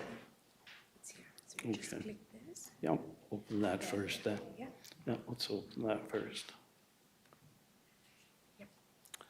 Shall I maximize it for you? Okay. Thank you. Sorry about the technical issue here for a second. So Mr. Farahany's chosen to invest quite heavily in the city. And one of the projects that he's now progressing on with construction is a similar project to what he envisages Bellier to be. It's in Roxbury Drive in East St. John. And just so you see what's going on there, he started this spring. There's servicing completed. You see here some people around the foundation that's in, the footings are in place. Today, the actual foundation walls are erected. Here's another clearer picture of that. And again, you can see the foundation on the lower building. On the upper building, foundation is all in place. Another picture of the building up on the higher end of the property. Here's the construction trailers and the equipment working. So a lot of money going into that project. It's approximately 40 units. And I may have And what site did you say this was? Roxbury Drive. Roxbury Drive, right? Yes, and that's in East St. John. Okay. There.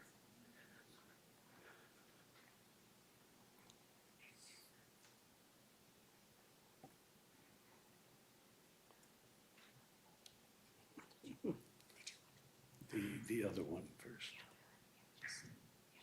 There, okay.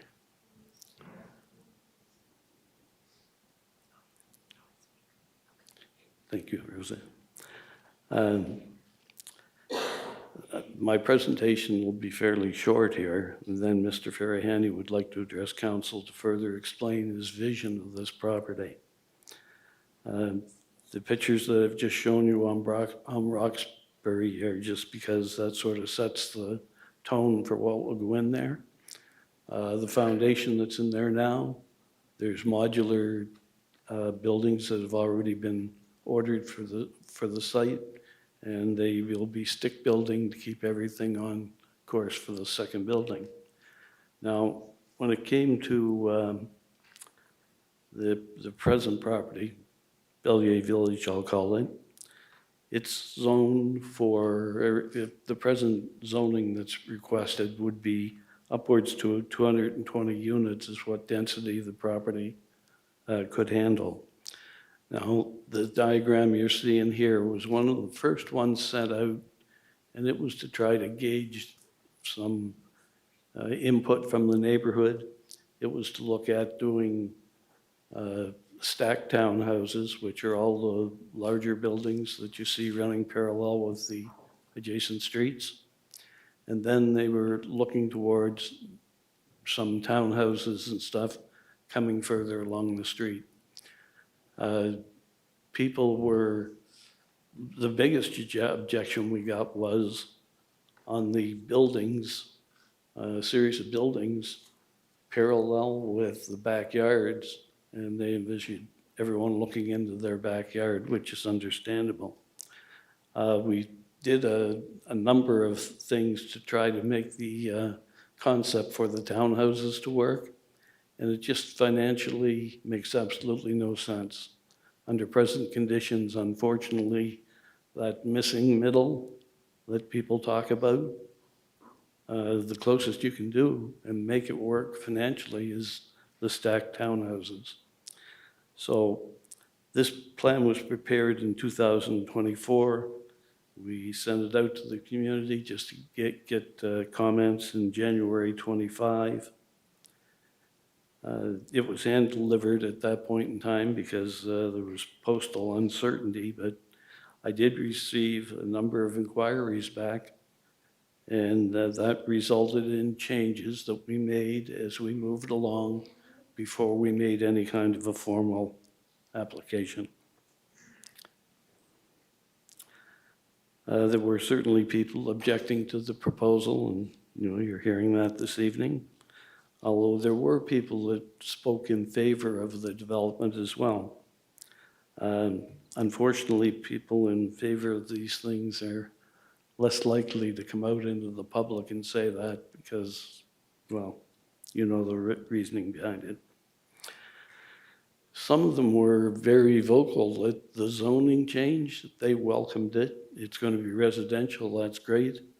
And the number of times that I had comments come back about the crisis care center and that type of activity on the property, some people just basically said, anything but that. Now, we made a number of improvements to the layout, and we did send out another version, and I went door to door with some people who inquired and were very interested. Actually gave them larger size copies of the plan, went through it in detail, showed them changes we made by changing the orientation of the buildings, adding green space, a number of things which I'll get into here in a second.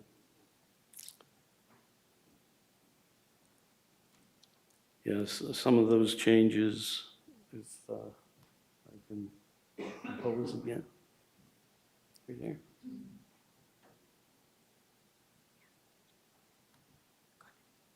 Thank you. So you can see what we've done here is we've changed the orientation of the building so that you don't have the face of a building straight into all the backyards. These buildings will not have any windows in the end units facing those. They'll have their windows on the front and back of the units, but something to basically make less visuals from windows.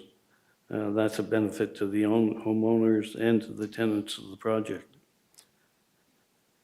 So what we did is we mailed this proposal out in March 2026. So the changes here, we've got a walking trail around the property. There's areas along the walking trail where, call them rest stops. There'd be benches there. There's been talk about the dumpsters and those controls, and Mr. Farahany can speak to that, but dumpsters can be relocated, and there's other ways to handle things there that will certainly be taken into consideration. Because let's face it, you put the kind of money into a project like this that's going to go into it, you don't want people putting up with something like a nuisance, rats. All of a sudden your units are emptied out. So that's not intended to happen. We've added a dog park. There's the picnic areas. Those picnic areas, it's the buildings could be much closer together in the interior, but we've left some space. So there's a picnic area and a little bit of play area, mostly for probably younger children and grown-up adults, places to gather.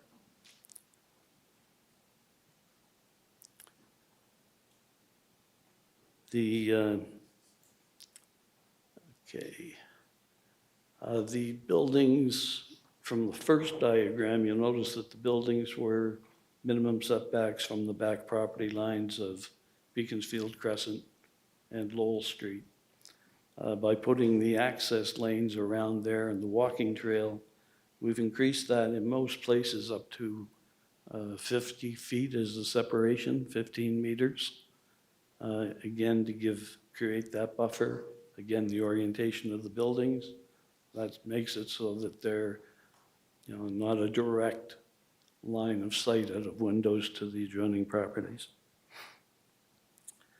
The density in this, we started out, we looked at the 220 units that the property would be capable of. First rendition was 214 units. We reduced that to 209 units on the next rendition that we shared with the public. And in the present proposal, we have the 195. The 195 units, reducing it to that was to allow for more green space, more amenity space, and some of the things that I've just cited out. If there are any questions, I can certainly try to address them, or Mr. Farahany can come up at the opportune time. Well, I do see a question for you from Councillor Wyatt. In the amenity spaces that you have listed here, 2 questions around that. Are any of them intended to be a dedicated play space for children that would include amenities like playground equipment, et cetera? And are these going to be advertised as amenity areas for the public or simply for the residents of the development? At this point, it's primarily focused on the development, the tenants within the development. Something else that we added in the northeast corner of the very top of that diagram, there's storage units for the tenants, place for, somebody has a Sea-Doo or something like that, or just household goods that want to be stored. And sorry, on the amenity space, I'll let Mr. Farahany speak to that, because he's the one that's going to drive this development. He is the one that I'm sure, from my interactions with him, he'll make it succeed. And to stand in the way of a few swings or anything like that, I don't think that would ever happen. Councillor Colwell-McCaver? Thank you. There was a concern brought forward earlier by one of the residents about shadows, like that they're not going to get sun. Was there a shadow study done for this development? No, and it would be unusual to do a shadow study on 3-story buildings. With it being that in such a close proximity, with it being 15 meters? Well, 15 meters, it's enough, plus the setbacks of the houses on the adjoining properties. I can't see it being a problem, but you're right, no, one was not carried out.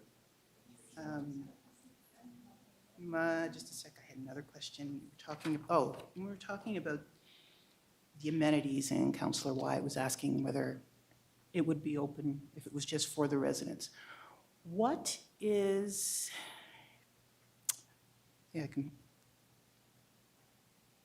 are the benefits going to be for existing residents with this development?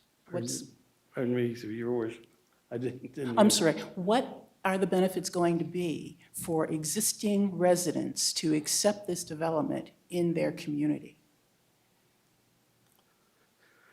Well, I think the proposal, people may not like it, but what happens over time, and I've spent over 50 years of my career watching this stuff evolve, density is inevitable. The fact that we can't build a subdivision in the city today to suit single-family homes, 2-family, it's just the costs are outrageous. You can never market it. So the certainty that comes with this is it's going to be residential.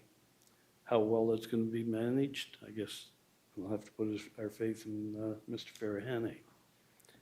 The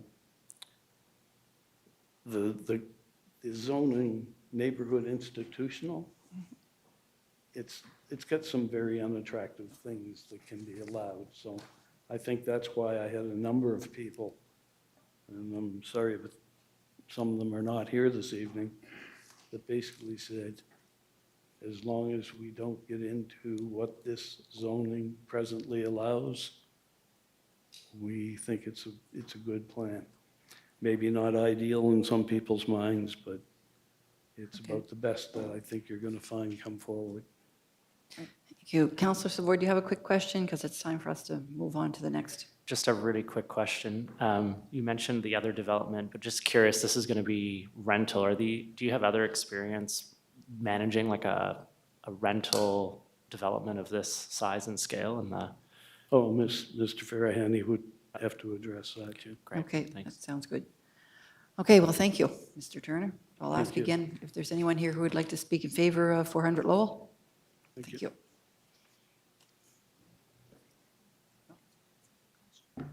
Counselor Dempsey, I did have one question for the previous speaker, Your Worship. okay, Mr. Turner, do you want to come back up? I'm just trying to keep everyone equal to the number of minutes that they have, so if you've got a quick question. Yeah, I'll keep it quick. You talked about the Roxbury development, and you showed it as I guess, a comparison to what you're doing now.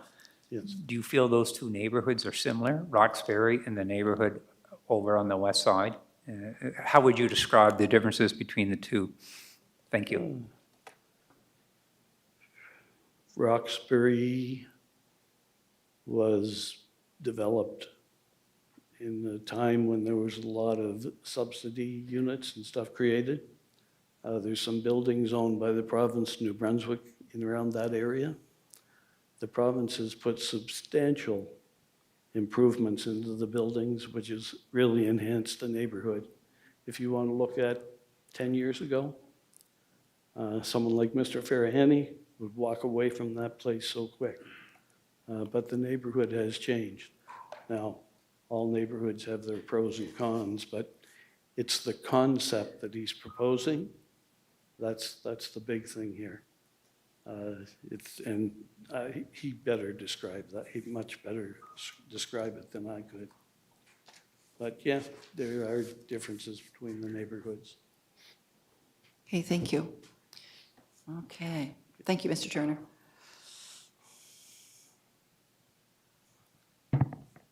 Thank you, Your Worship. Jody Clifford with Envision St. John. I'll make my comments fairly quick. I think it's been a rich discussion so far. We are in favor of this proposal. We've been working with Ali for a while now, actually. I think Jeff would take credit for enticing him to come to St. John and invest, so I'll let Ali call me a liar on that one, but it's a pleasure to see this development finally start to take shape. I'm not going to comment on some of the concerns with the site. I'll let that discussion happen separately, but I will say that, you know, in our work in looking at the development opportunities in St. John and in growth, St. John's still in a growth pattern, despite the fact the federal government has turned back the taps on immigration. We're still seeing growth in our area.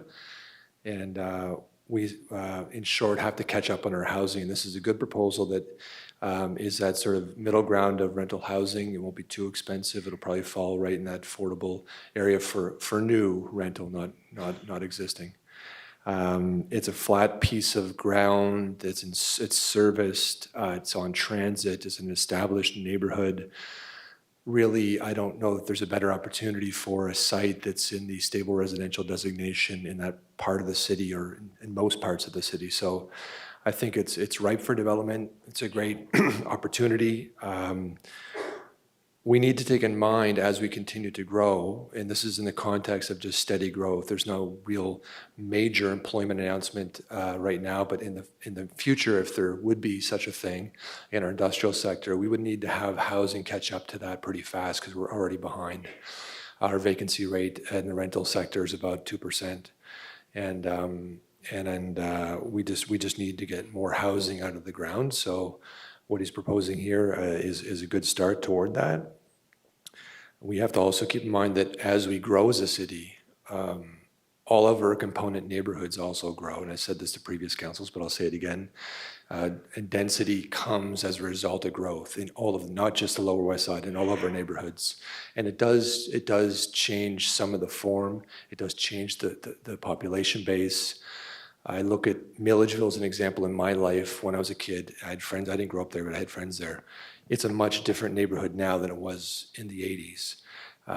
But it's still one of the most coveted neighborhoods in our community. So even though the character and basis is changed and evolved, and density is definitely changed and evolved, it still remains a very coveted neighborhood in St. John. So I just want to put that in context of the discussion tonight that's happening. And I guess I'll just, I'll leave it with that and just add that it would be, as Rick already kind of mentioned this, but it would be abnormal to have a shadow study done on a development for 3 stories. I've never heard of that, but I get some, I'm listening to concerns and not saying they're not valid, but just to put that in context, 3 stories in the, I think the RL zone is permitted as an outright use. And I think that given the surrounding context of the whole neighborhood being in RL, at least in that part of the discussion, I think it fits well. Thank you. Thank you. I don't see any questions for you. Is there anyone else here who'd like to speak in favor of the development for 400 Lowell?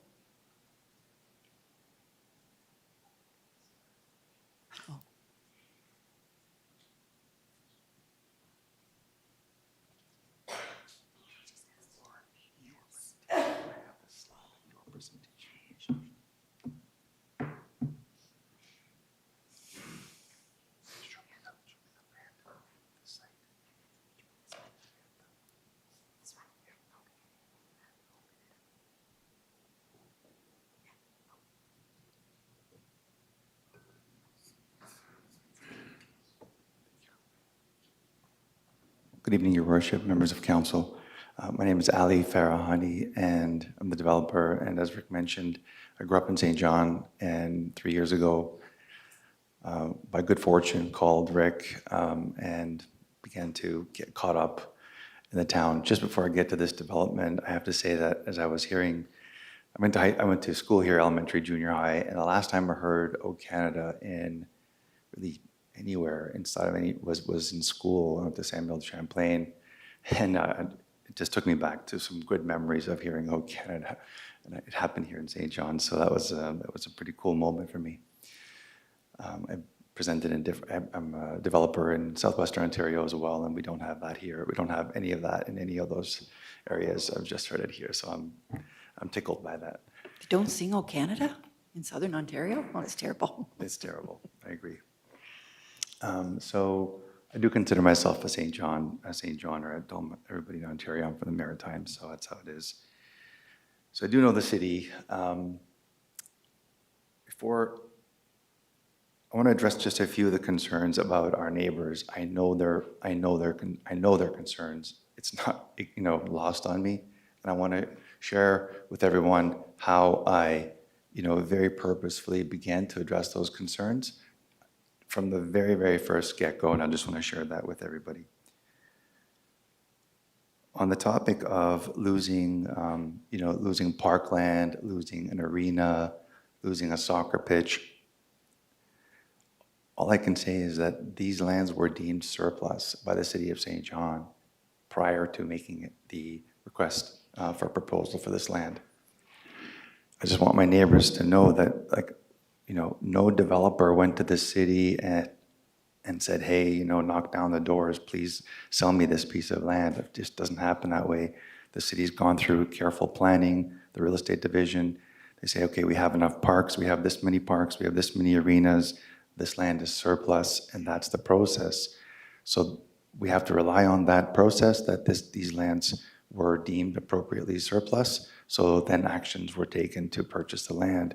It wasn't some hijacking of some parks that were needed. That's just not the process. So I just want to address that. When I got the request for a proposal for Bellier, immediately I looked at the surrounding areas and I saw single-family homes, 1 story, 2 story, some 3 stories. So what I want to share with everybody, neighbors and council is, why did I not propose a 6-story, 10-story building here? You've all seen there are 4 renderings. None of those renderings had a high-rise. The request for proposal is wide open. We could have proposed anything. Truly, there was no say, it didn't say only put 3-story, 2-story, it said propose anything. There's not 1 second where I thought we should put something that's going to be out of character and high rise. And, to address that concern about, well, the developer got everything he wanted. Well, I wanted to bring this up. If you look at, Lowell Street, as everybody has mentioned, has ocean view. Well, if a developer got everything he wanted, why wouldn't he put like high-rise, beautiful luxury condos and towers or something on the ocean? Why? Well, the answer is, it was always about finding immediately what was the right fit for this site. So there was never contemplation of anything looming and large and over. I would just never, I'm just not that type of developer. As mentioned from St. John, I just would never do that. It's just not even appropriate. So to take, I do want to say that the stacked townhouse back in 2024, when I proposed this, did not exist in St. John. I'm not trying to give myself a bunch of awards, but there just wasn't a stacked townhouse actually in 2024. I was the first person to suggest this. And the reason I really love this stacked townhouse is because of gentle intensification. So it allows density, but in a, as gentle way as possible, right? So that's my big draw towards this form build, is gentle intensification. And that's why I suggested the stacked townhouse in 2024, before it was ever built here.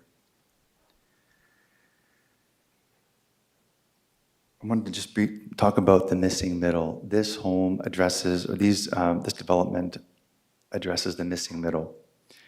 And the missing middle is kind of two things. One, you've got high-rise here, and then you've got single-family home here, and what's missing is in the middle. The middle is, low density, 3-story, 4-story, et cetera, lower density middle townhouses.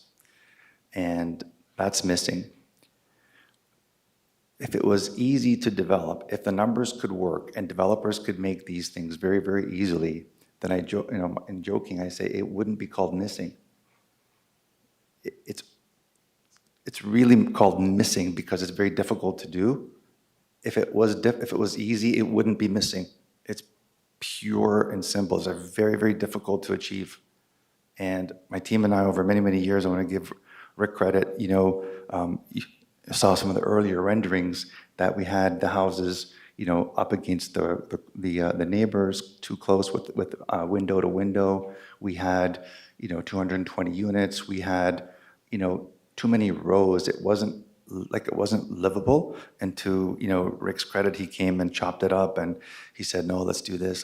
And he made them all into these staggered formations, and we divided them up, and we considered the million rules and setbacks to make this actually, functionable and circulable and et cetera, et cetera. And so we, in a way, we censured ourselves. We went from, as a developer, I said, well, no, 220, we took ourselves down units to make it count. And you folks well know that so many times when you're looking at developments, what happens? You get version 1, and it's whatever, this, and you might say, oh, council says, no, you got to revise it. The developer comes back, version 2, it's smaller, no good. Version 3, finally version 3 passes because it's smaller. We censored ourselves. We created smaller and more, fewer units because we just thought this is what's appropriate. We didn't need to come and, have you folks tell us, no, this is not this and that. So we work with planning, we work with my team here, and we came up with this, and we reduced our units down ourselves. Last thing I want to say, and this is, to my neighbors, and I know they're upset with me, but I want to think about, I want them to know that I'm also thinking about the future. So a lot of these folks are retirees. When they, if and when they want to move out of their home into something, a rental because they don't want to, they are maybe they have challenges with mobility. We have a disproportionate number. We haven't talked about this, but I envision, I want to answer Councillor Wyatt's questions about parks. I'm open to children areas if that's what our residents are like. We need that. We're open to that. We've got space. We'll make it work. But primarily, looking at this neighborhood, this is a somewhat of a senior, more aging neighborhood, and so this development has an age-in-place mentality to it. It's not that it's all seniors, of course, there's families, everyone, but as a whole, it's a little bit of an older, and so this has this age-in-place kind of thing. So we have a disproportionate number of units that are properly barrier-free. So when residents are wanting to downsize, okay, so my comments to my neighbors is, when you are wanting to downsize and you love this neighborhood so much, where are you going to go? Where? if you love this neighborhood and you want to stay here, where are you going to go? Into another single-family home that has stairs and challenges? Well, I would love to have the opportunity to give you an option to stay in the neighborhood and have a barrier-free unit and have, this community here and enjoy the sea and enjoy this location, not have to move far. That's for the retired neighbors. For the younger families in this area, when your children are at the stage where they need to move out of the house and get out of the nest, and they want to stay close to mom and dad, where are they going to go? They want to stay close to mom and dad, where are they going to go? Well, they can come into one of the affordable one-bedrooms here, the attainable affordable one-bedrooms, which are going to be for below market for new construction. They can stay close to home. The other question was about amenities and who can enjoy them. Well, we're certainly not going to have any, it's not Club Med, so it's not restriction, and people can come and enjoy the park and enjoy the amenities, as long as they're respectful of everything. Of course, anybody can come and enjoy those spaces. I do have a question for you from a counselor here. Counselor Hooley has a question. Over to you, counselor. So with the residents' concerns pertaining to like debris, rodents, as you phase, is there still going to be an open channel of communication to ensure residents' concerns are being addressed? Because once we're past the PAC point, we still have to make sure that these residents are being heard.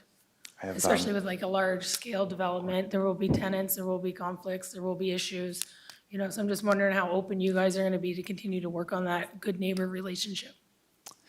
I'm here in front of you. I'm not a distant sort of, oversee owner. I'm a St. Johner. We will have professional management, peace of mind management, POM. If you go by the building now, you'll see POM has put up their own signs, their own security cameras all around the periphery.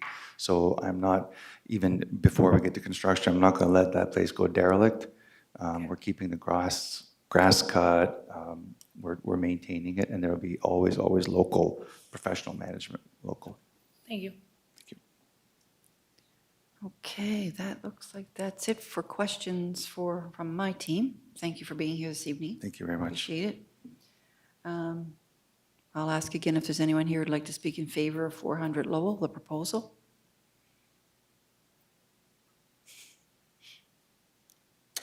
Good evening, Your Worship and Council. My name is Daniel Houghton.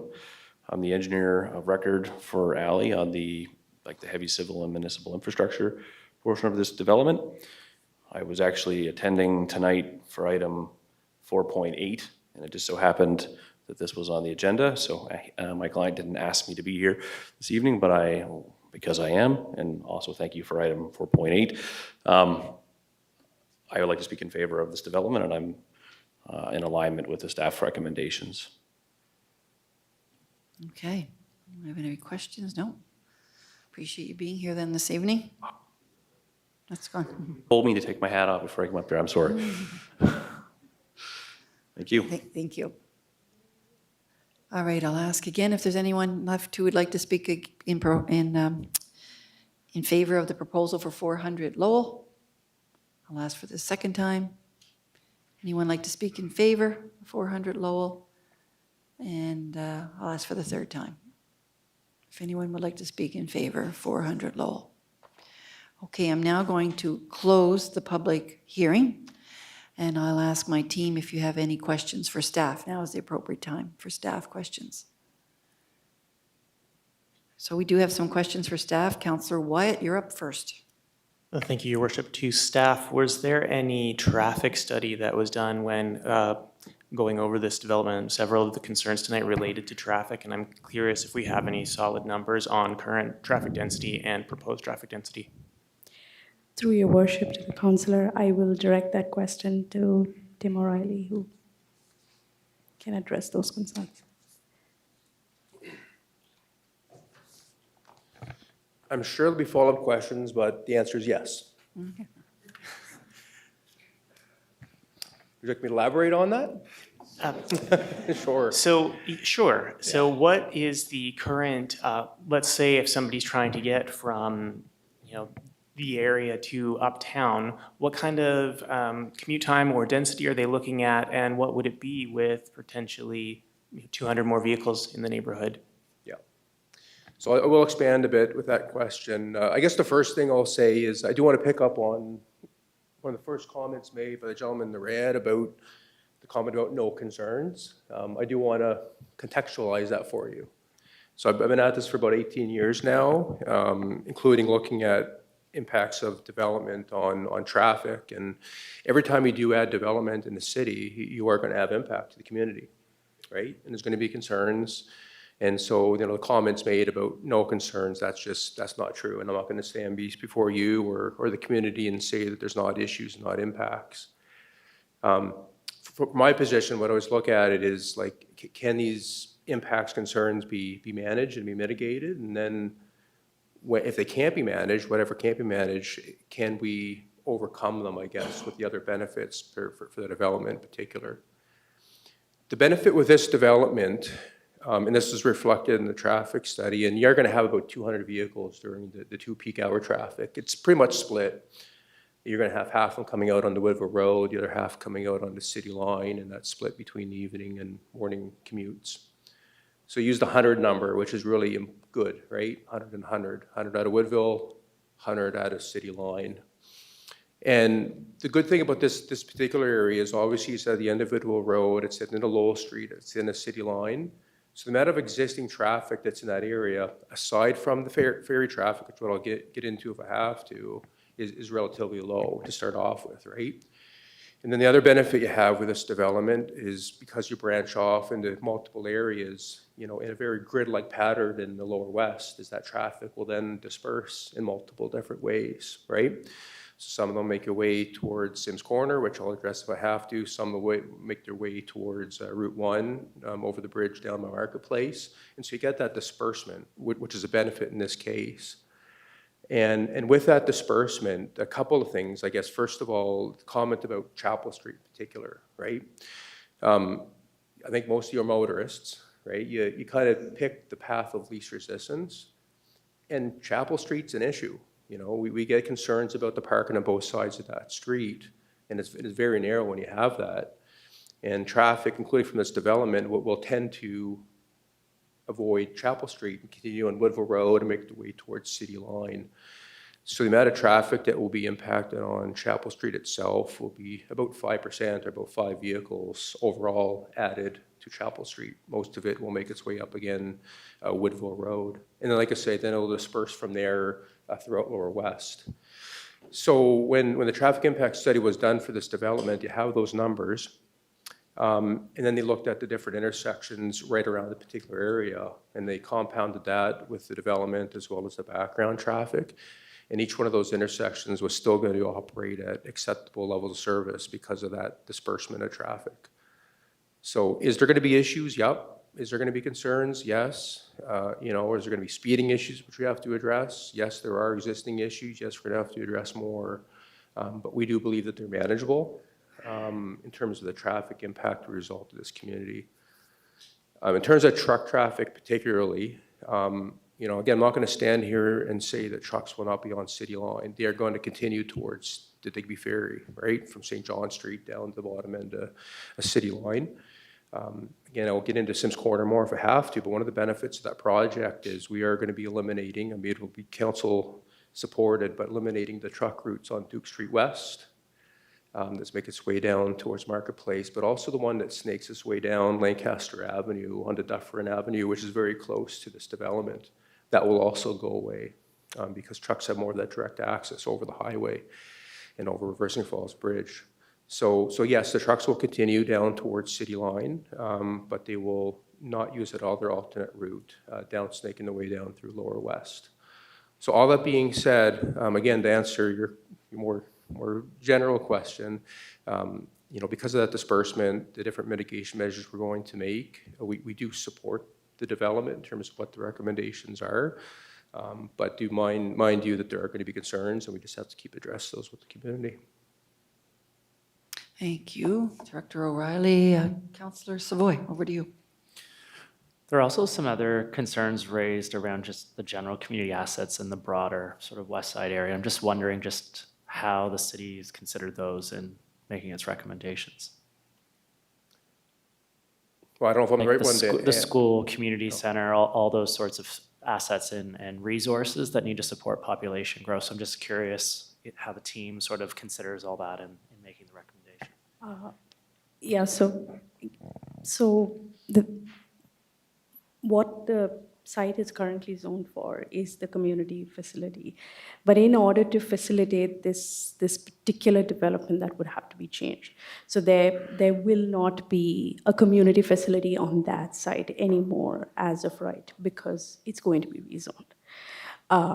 So it's, of course, there's like different community benefits to this development in the census. I think it's been echoed by the developer and the others as well, that, you know, it's going to increase the job base, going to increase, or rather spread the tax base, you know, and it's going to allow housing for the missing middle, right? So it's going to, for newer families, for smaller families, those who don't necessarily have kids, right? That's something that, of course, we can't, you know, gauge at this point, but it's kind of to allow that development to take place, right? So which is not there at the moment.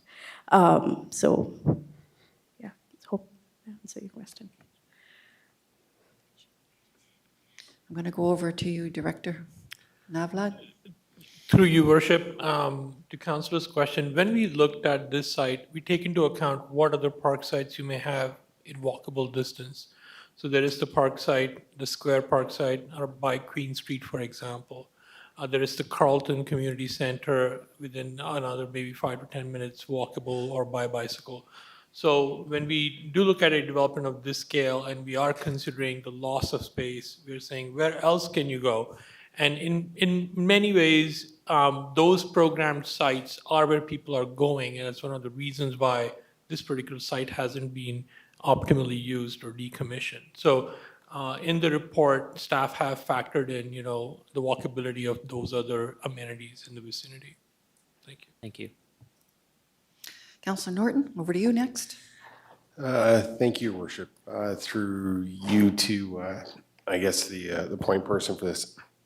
One of the concerns I'm hearing from residents is, first off, I do want to say thanks to the developer on one account. I do understand how the development has reoriented itself to look inwards so that folks are looking at each other rather than out over the adjacent community. So I think Mr. Turner reorienting it inwards, and from my understanding, if I'm reading PAC notes carefully, there's no windows on those end units that would look out over the adjacent streets if I have that right. So thank you for that. It's adjustments like that, low-hanging fruit or not, that creates more buy-in for future development. So thank you. 8 to 10 years, I understand it's a scaled, there's various phases. We've come up against this before in the past, and I don't pretend to capture the community's concern as it relates to this, but I'll try my best. That 8 to 10 years, in some cases, adjacent communities feel as though they're under hostage. In other words, is today the day? Nope. Is tomorrow the day? Nope. Hey, I heard it's next week. And a decade of proposed development, from my understanding, would create some anxiousness amongst residents. So for lack of a better way of putting it, how do we sharpen the pencil on that? And I understand from a development perspective, actually I don't, you know, Dan's gonna probably slap me here on this one because he's the engineering guy and Jody's the economic development guy, and Mr. Turner, well, I feel like I've seen him throughout all his seasons and he's seen me. It depends on market conditions, depends on how quickly the missing middle gets taken up, depends on supply chain there's so many variables that go into this pipeline. What could be done to sharpen or tighten or reduce that 8 to 10 year timeframe? Or could anything?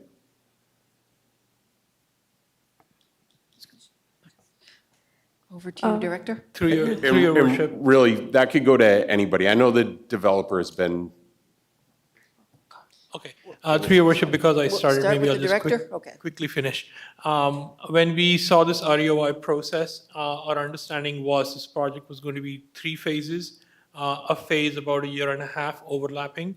So we expected it to be 5-6 years.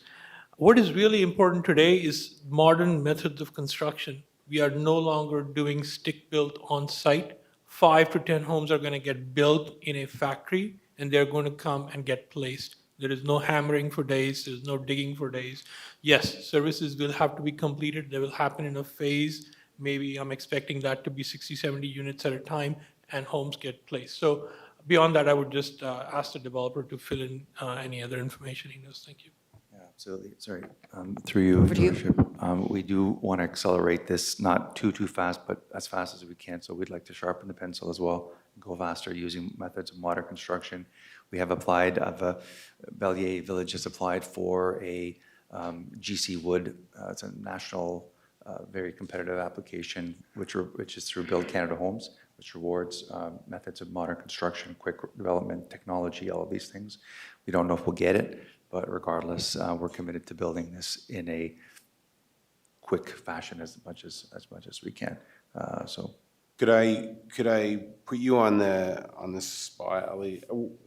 If you were successful in that bid or that application, for lack of a better word, when would you know? we'll know this year. We should know by the end of this year. And I take it I'm making an assumption here. I was always told by my dad never to make assumptions, but I take it if that was the case, that would be relayed to the rest of the community, that we're going to be on deck to possibly complete this development well ahead of schedule. It's a very prestigious application, that's very competitive. If we get it, St. John should be proud, because it wouldn't be because of me. It's actually because of a lot of the, I'm not trying to butter St. John up. I've developed on different parts of Ontario, different municipalities. St. John is doing some very, very good things, positive things. For example, Bellier is in line to get the half grant for the missing middle. Nobody else has a missing middle grant, like St. John does. So more grants like that will help expedite their development. But if we get this one, we'd love to share the good news with everybody. I think the media will want to highlight St. John. There aren't 195 unit volumetric modular residential developments anywhere in the Maritimes except St. John. So we want to promote that and build as quick as we can, factoring in the market and everything else as reasonable. We can't be irresponsible, but we want to build it quick. Perfect, understood. Thank you, sir, and thank you for the comments, and thank you to the gallery that's here this evening. Thanks. Thank you. Deputy Mayor McKenzie, over to you for staff. Thank you, Your Worship. Through to staff. I'm wondering, we have 13 letters. How many people do we reach out to? So we do expect that during the public hearing, they will come and speak. And so that's kind of why we even put the notices online, so that they can all come and speak. So this is their opportunity to speak. Oh, I mean, I'm sorry, I wasn't clear. So we have 13 letters that we received. Did Right. we send out notice to 14 people, or Yes. 140 people, or 250? So what the city does is, through your worship to the councillor, yeah. So what the city does is, we do a mail out to people within 100 meters, landowners within 100 meters of the subject site. That is something the city does, as standard protocol. Oh, I understand. Yeah. I know the rules. I'm just wondering how many were in that area. Do you know? I How can't many we speak, sent out? because there was another planner who was working on this before through. We've got the General Counsel's going to, oh, no, sorry. I apologize. Through you, Your Worship, the file planner, Yeva Matson, she's away on holidays, so she's the only person who would know exactly how many units this information has gone out to. But we do follow a consistent protocol of capturing all homes within 100 meters. And I'm looking at that site right now, and I'm speculating, but it might be over 60 to 70 homes that letter has gone out to. but the developer started the consultation way ahead of the letters going out from PAC. So there were at least, what I understand is 3 rounds of letters that went out to communicate. And, local groups speak on Facebook, there is information spreading around. So we do believe that the information has gone out, followed the protocol, and the developer has consulted even before the application came to PAC. Okay, no, I'm just curious, is because if you're sending it out to 130 people and you get 13 letters, you're getting, a certain percentage, okay. The other question that I had was, and I guess it's more for the developer, but are we looking at a Monday to Friday, 7 to 7 construction time? Are we looking at 7 days a week construction time, 7 to 7? Or are we looking at this week, we're bringing in 12 units, so we're going to be busy there this week, but next week we don't have any coming in. So we're going to be quiet and peaceful next week. Like, how's that going to work with your modular structure? So through your worship to the council, I think he'll be the better person to tackle that question. Yep. Through you, Your Worship. The general contractor will be Iron Maple. So they're, of course, very well known and respected, and they have great labor and access to labor. And it's their prerogative to make sure that we don't have one crazy week followed by one week where everybody's looking and not doing anything and twiddling their thumbs. So it'll be standard construction hours. There won't be any Saturdays or Sundays that I'm expecting at all. It'll be Okay. standard construction hours. Okay, thank you. I see I'm over time, sorry. Thank you. Okay, I don't see any other questions for our guests tonight or for staff. So next now we'll need a motion. So I'll get you to read the motions that we would require. We're going to go forward and we'll have to decide what we're going to do here. Thank you, Your Worship. So if council wishes to move forward, it would require 2 motions to approve first reading by title and a second motion to approve second reading by title.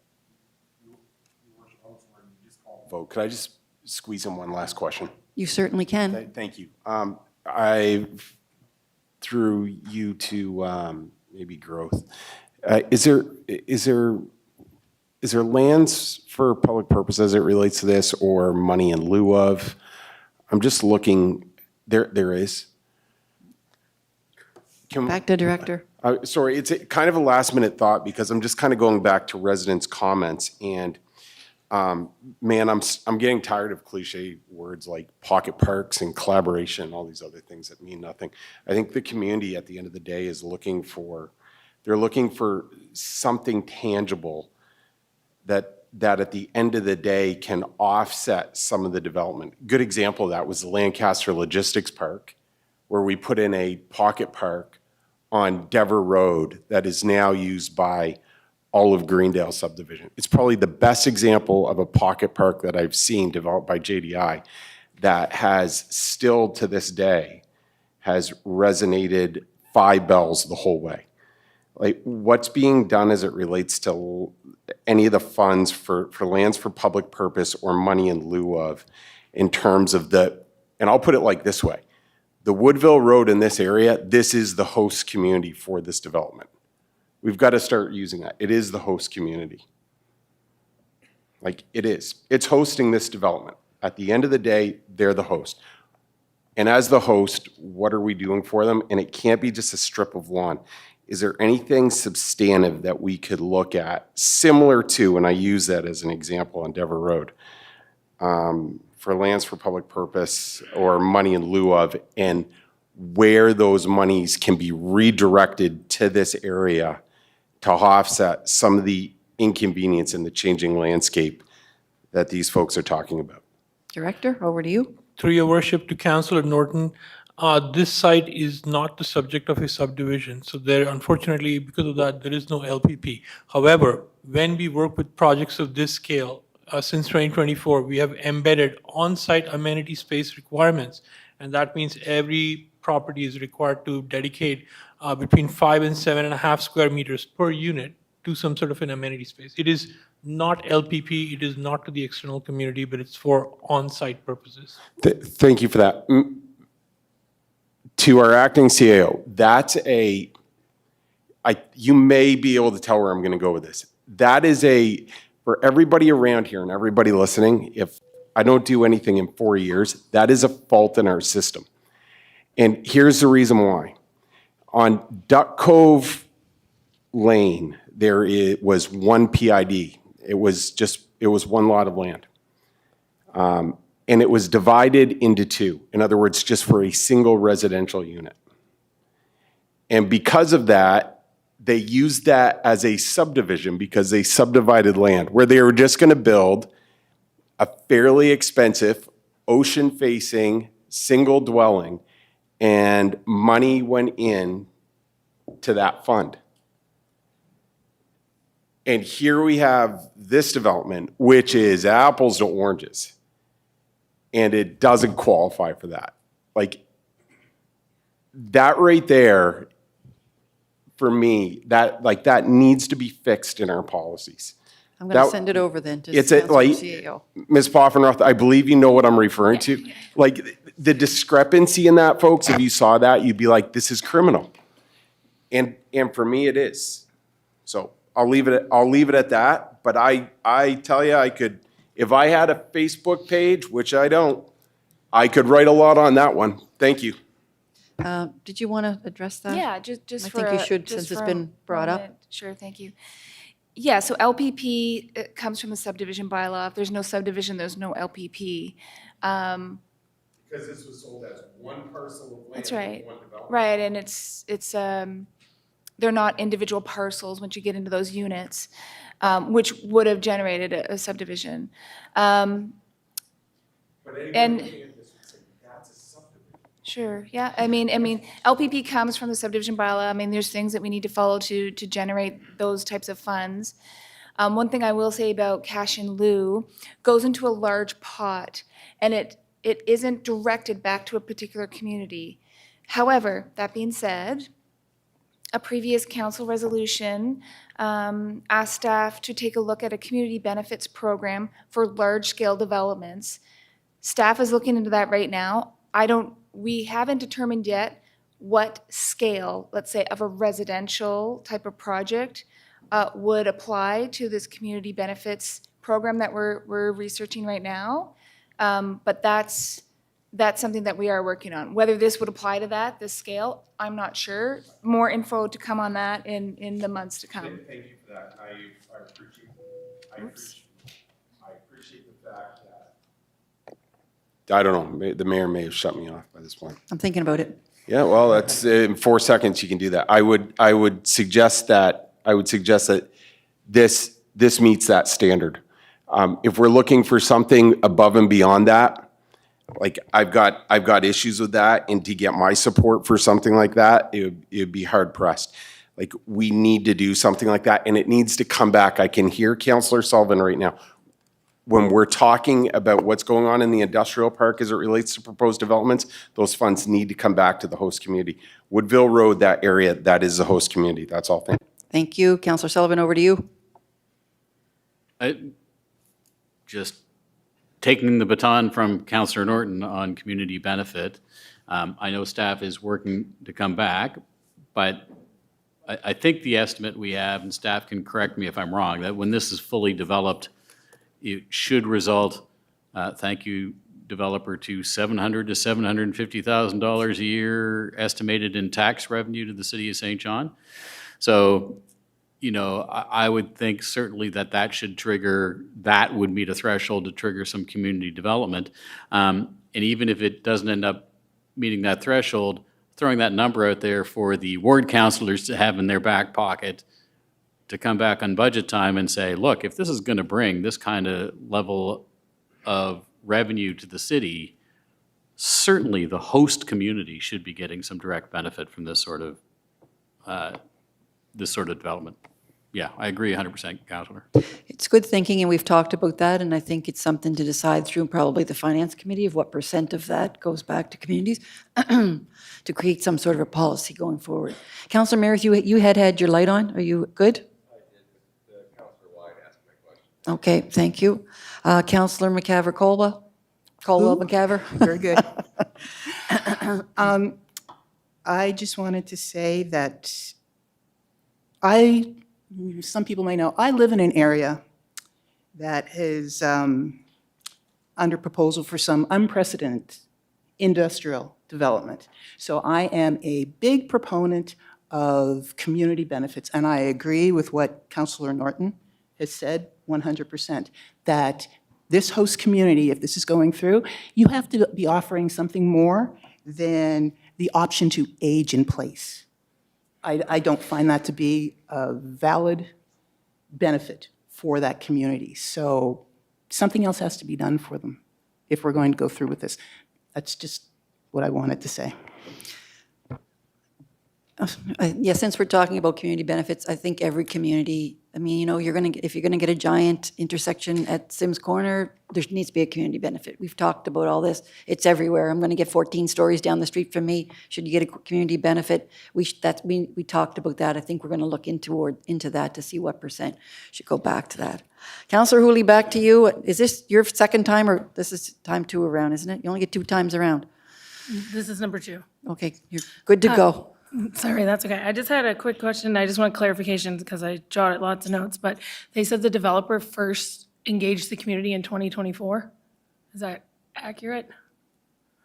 I'm just curious because my heart's out to the lady who bought a home thinking she was getting a Waterview property and no disclosure stating that this development was known by the listing agent or the seller of the home. Because that's kind of like my Monday to Friday jobs, real estate. So we have to disclose in a property disclosure statement that there's no development coming. So I'm just curious on. It's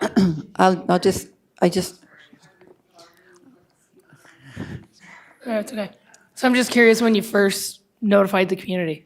So through your worship to the council, I'll get him to answer the specifics of the engagement. Yeah. Through you, your worship, yes, I'm going back, but it was January of 2025, thereabouts. Was when the first January time we 2025? sent our Okay. first proposal, thereabouts. Okay, thank you. Thank you.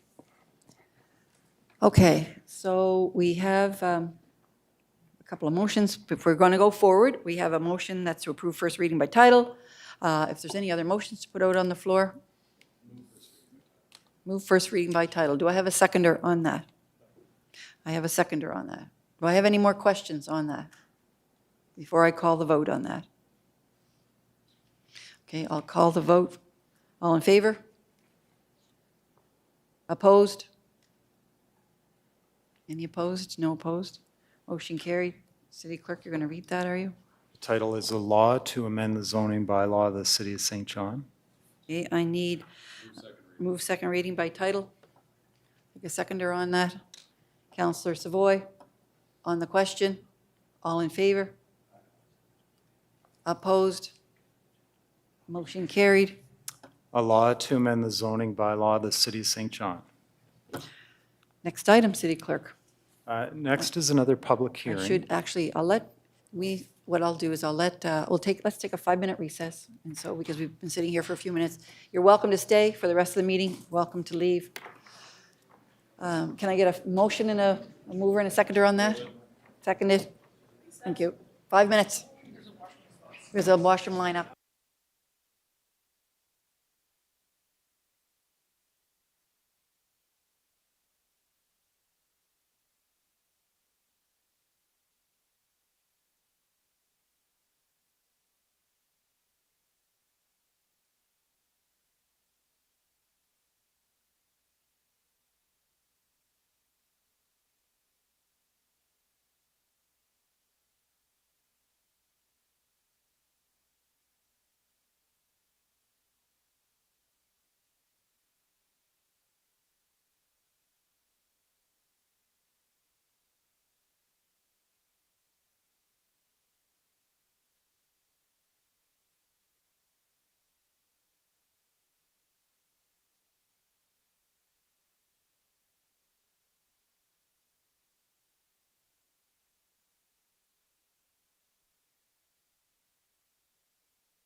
Okay, I'll call the meeting back to order.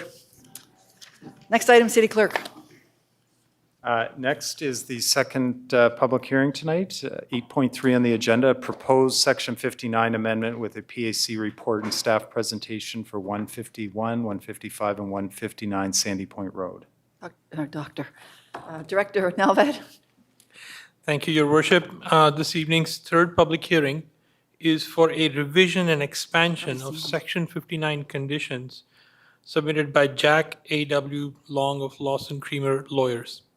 The application would revise Section 59 conditions for the property at 155 Sandy Point Road, also identified as PID 551-50700, and it will expand those conditions into adjacent properties of 151 and 159 Sandy Point Road, which are also owned by the same property owner. The revisions would remove the restriction limiting the site to just an auto body shop alone and would permit additional legal non-conforming use, which is incidental vehicle sales on the site. The application has been evaluated by your staff and by the PAC committee. Included in your package is the recommendation to approve the proposed revision and expansion of the Section 59 conditions, subject to the applicant submitting a detailed site plan. I will now turn it over to Roseanne George, planner, for the staff presentation on this file. Thank you. Good evening, Mayor, councillors, members of the public. Good evening again. We are pleased to present 155 Sandy Point Road, which is an application consisting of a Section 59 amendment and legal non-conforming uses of the site. The legal non-conforming use of the site component of the application that was passed at PAC on June 16.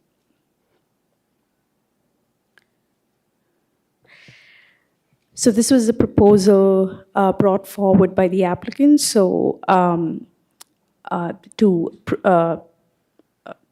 PAC and staff recommend that approve the revision of the existing Section 59 conditions that restrict the site to an auto body shop, approve the expansion of the existing Section 59 conditions to the adjacent properties, 151 and 159, and that both of those to be conditional to the submission of the site plan, which clearly showcases parking, access, and site circulation.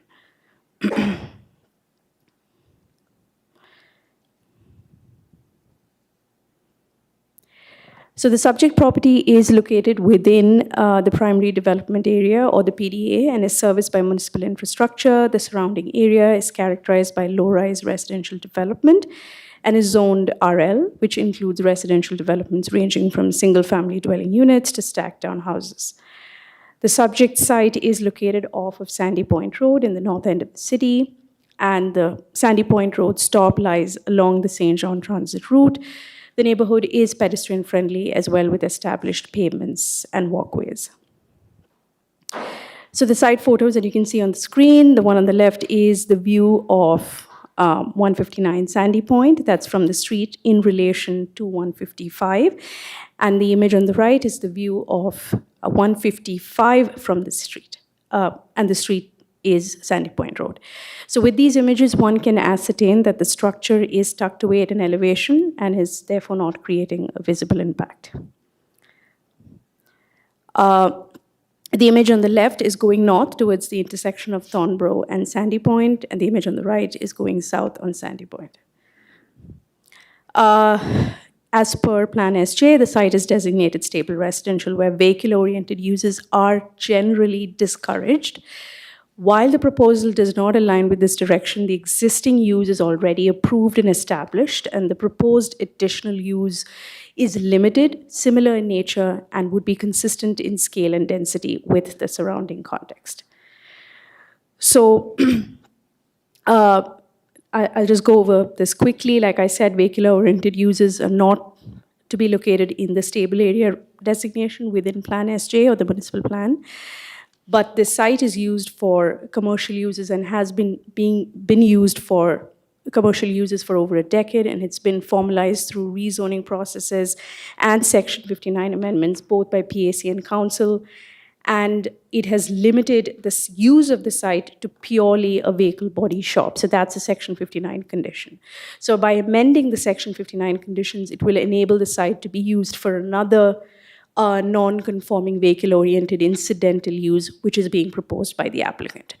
The proposed land use, though non-conforming, will reinforce the vehicle-oriented character that is already attributed to the current site, which currently operates as an auto body shop.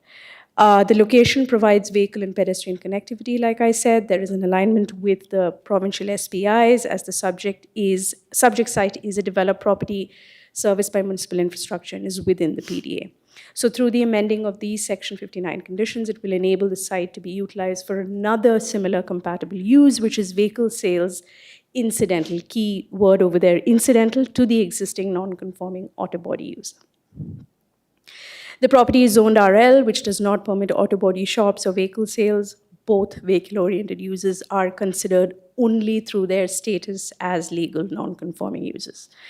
As for the public engagement, neighborhood letters, as per standard protocol, were sent to all residents all property owners within 100 meters of the subject site. That was done on the 29th of May. We received 3 letters in support and 1 in opposition. All of them were included in the staff report. The advertisement was posted on July 6th. The property owner undertook engagement as well on their own accord with neighboring property owners within, again, a 100-meter radius, and they did that via physical delivery and letters left in mailboxes. The date of the PAC, like I said, where the legal conforming use component was held, that was done on June 16th. So again, I'll just go over the PAC and staff recommend these approval of the revision of the existing Section 59 conditions that currently restrict the 159 Sandy Point roadside to an auto body shop, and approval of the expansion of that Section 59 conditions to the adjacent properties, that's 151 and 159, but only on the condition of the submission by the applicant of a detailed site plan demonstrating 3 things. That is the parking supply and layout with a 20-meter front setback for vehicles to match the adjacent buildings, illustrating access arrangements, and also the site circulation across all affected parcels. Thank you. Thank you, Ms. George. I'm going to now open the public hearing, and I'll ask if there's anyone here who would like to speak against the proposal. And I'll ask, I have to ask this 3 times. I will ask if there's anyone here who would like to speak against the proposal for 151, 155, and 159 Sandy Point Road. And I'll ask for the 3rd time if there's anyone here who would like to speak against the proposal for 151, 155, and 159 Sandy Point Road.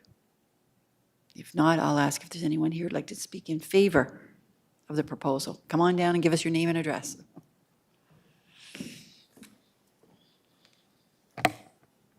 Good evening, everyone. My name is Jack Long. I work at Lawson Creamer, and I'm helping the Wood family out with this application. Thank you, Ms. George. I'll keep this relatively brief. We agree and accept PAC and staff's recommendation. As far as the site plan, we actually were able to submit that into staff on Friday. I understand that's not enough time to get it flipped around and taken a good look at, but that's ready to rock as well on council's acceptance of this application. Sounds good. We've got your letter in the kit as well. So we're good. So I'll ask if anyone has any questions for Mr. Long. Not seeing anything. Thank you for being here. Thank you very much. I'll ask again if there's anyone here who would like to speak in favor of the proposal for 151, 155, 159 Sandy Point Road. And I'll ask for the 3rd time if there's anyone else here who would like to speak in favor of the proposal for Sandy Point Road. If not, I'm going to close the public hearing. I'm going to ask my team if you have any questions for Roseanne George, who's the presenter for this, for staff, for any staff. I don't see any questions for you. The recommendation is in the kit that they approve the revisions of the existing Section 59 conditions, approve the expansion of the existing 59 conditions to the adjacent properties, and conditional to the submission of a detailed site plan illustrations, parking, access, and site circulation. The, where are we here? The council there's 1 resolution required. I'll get you to read that, if you don't mind.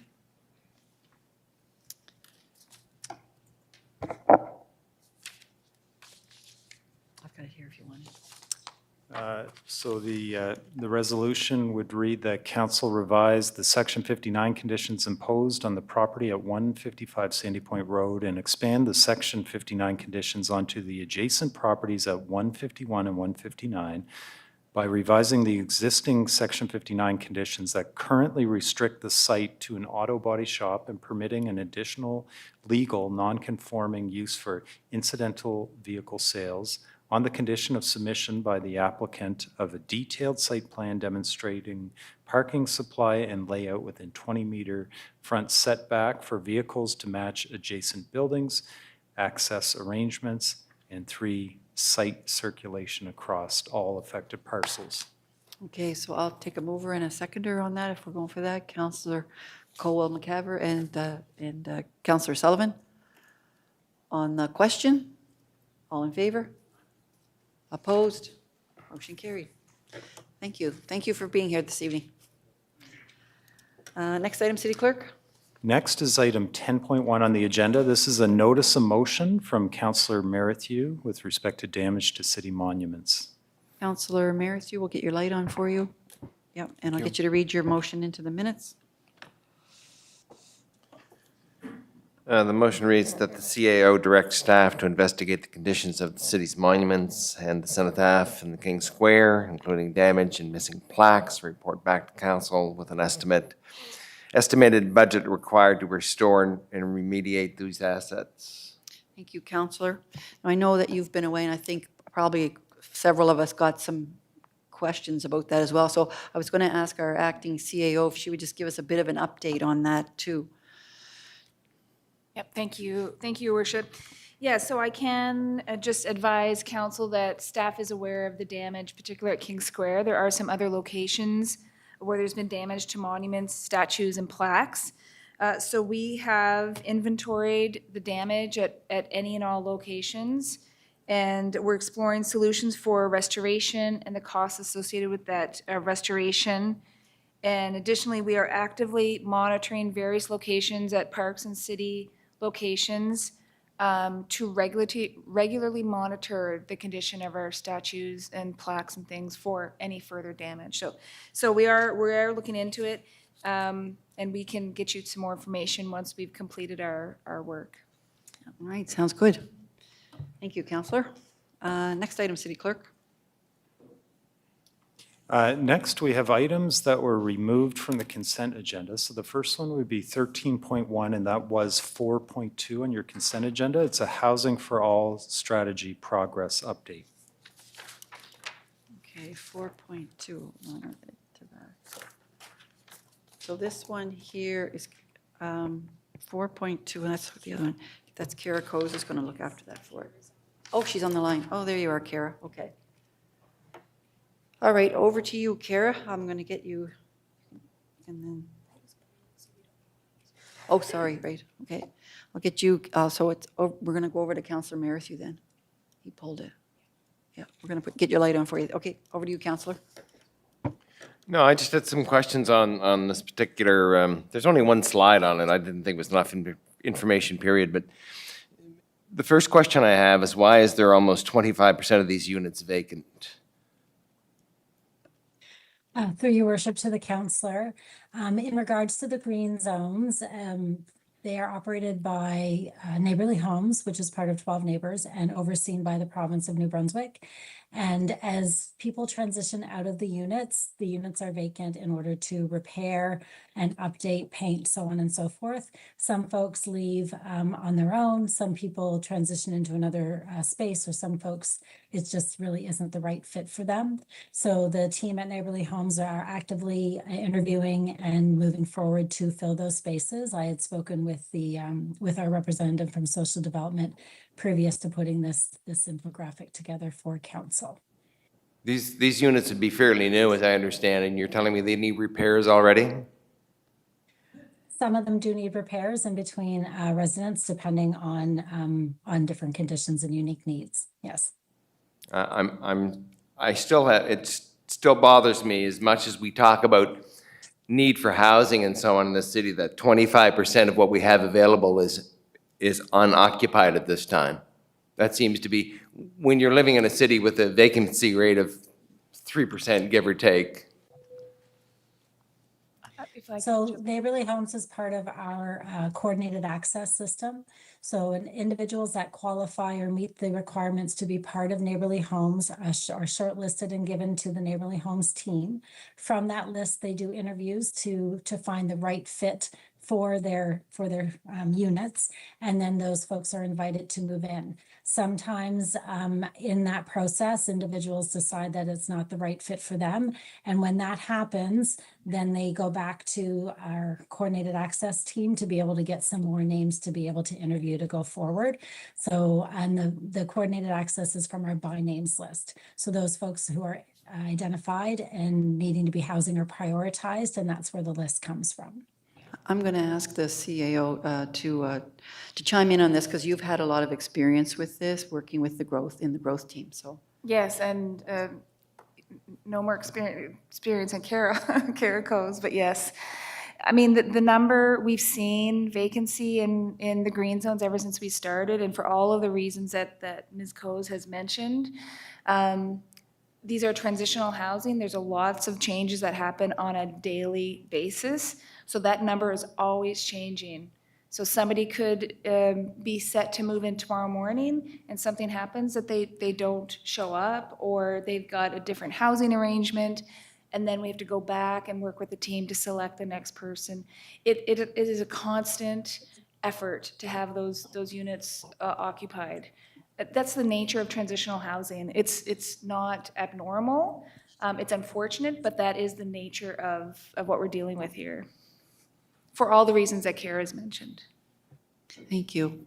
And I think when we had talked about it before, I went to see Orc Code when he was in town, and he talked about the different, and he said between emergency housing and affordable housing is like 5 different streams, and they all require different supporting systems. This is in the middle. It's transitional.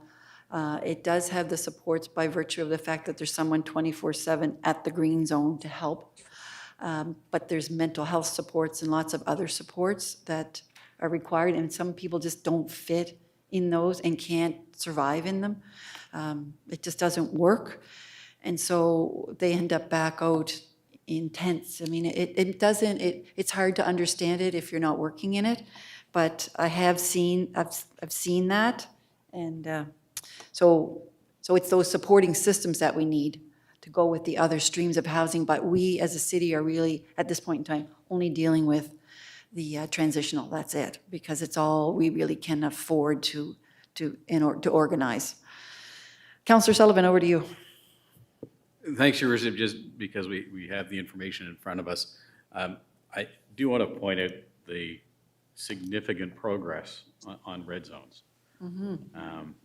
You know, from September 2025, having 25 encampments in red zones down to 4, it's not perfect, but boy, that's a significant improvement. So I just want to thank the team that's working on it and looking forward to when the report comes back that says 0 in red zones. So keep working, but I do want to acknowledge the significant improvement. Thank you. Yes, that has been great and difficult work. Councillor Savoy? Yeah, I agree with Your Worship, what you were saying around the continuum and the different options. And I think one of the things that might be helpful next reporting period is just understanding, because like the province knows kind of folks generally that are like how many are in each one. And I know we've got a pipeline. We just had an awesome housing announcement today, and that's coming on stream. We know there's more to come on stream in the coming months.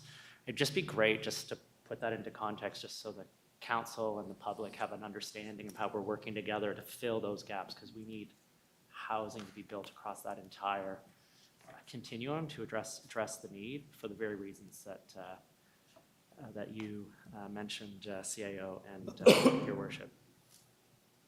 Okay, so City Clerk, are we going to do both of them and then move to receive them?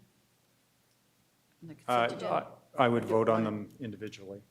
Okay. So receive and file for this So one. yeah, I'll take a motion to receive and file this one. The Deputy and Councillor Sullivan on the question. All in favor? Opposed? Motion carried. Thank you, Kara. Next item, City Clerk. And next item was 413 on your agenda. It's now 13.2, and it's a request to present from Avenue B Harm Reduction. Councillor Wyatt, over to you. Thank you, Your Worship. The recommendation in the consent agenda was for Avenue B to present to the Public Safety Committee, where harm reduction is a very misunderstood thing in our community, and I see statements and questions all the time that are completely misguided about what harm reduction is and what it isn't. I think that having this presentation for the full council would be to our benefit, and I think it would be of greater benefit to the community, where it will have more accessibility. There are more people who are tuning into a full council session than there are to the Public Safety Committee. Harm reduction is a lot more than just safety. It's health, it's community well-being. It goes quite far beyond just safety, and I think that needs to be acknowledged, and there needs to be some dispelling of some of the myths around harm reduction, and I think a full presentation to council is the best way to accomplish that. Okay, so you'll move that? Got to go to the clerk for scheduling? For Yes, council? please. Okay. And Councillor Moore, you're seconding it on the question? All in favor? Opposed? Motion carried. Thank you. Next item, City Clerk. Next, we have additions that came from Committee of the Whole. So the first would be 16.1, and these are recommended appointments to committees, and I can read through them quickly, Your Worship, if you'd like. That'd be great. So the first would be to the Public Safety Committee to appoint the mayor, deputy mayor, Councilors Dempsey, Hooley, Sullivan, from now until the end of their current term on council. Finance Committee to appoint the mayor, Councilors Sullivan, Norton, Merrithew, and Wyatt from today until the end of their term on council. I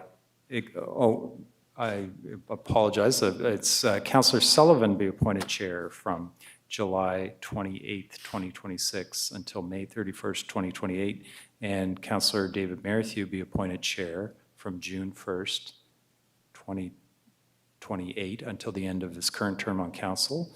CAO Performance Review Committee to appoint Mayor Reardon and Councilors Merrithew and Moore from July 28th until the end of their current term on council. Civic Commemoration Committee to appoint Councilors Caldwell, McCaver, and Dempsey from today until the end of their current term on council. Community Grants Evaluation Committee to appoint Councilor Caldwell, McCaver, and Hooley from today until the end of their current term on council. FCM to appoint Councilor Savoy for one-year term effective July 28th until July 28th, 2027. Heritage Development Board to appoint Councilor Wyatt from today until the end of current term on council. Planning Advisory Committee to appoint Jerry Lowe and Aaron Meehan for three-year term from July 28, 2026 for 3 years. Pro Kids to appoint Councilor Moore from today until the end of the current term on council. St. John Aquatic Center Commission to appoint Councilor Norton from today until the end of current term on council.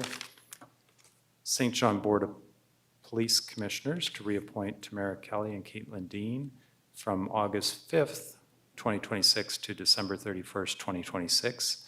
St. John Community Arts Board to appoint Councilor Wyatt from today until the end of current term on council, and to appoint Scott Boss and Colleen Cookson, each for three-year term from July 28th, 2026 until July 28th, 2029. St. John Free Public Library Board to appoint Walter Furness for three-year term from July 28, 2026 to July 28, 2029. St. John Energy to appoint Deputy Mayor Mackenzie from today to the end of the term on council. St. John Industrial Parks to appoint Councilors Norton and Savoy from today until the end of the current term on council. And that the mayor and clerk, on behalf of the city and regular members of St. John Industrial Parks, be authorized to sign any members' resolutions to facilitate these appointments.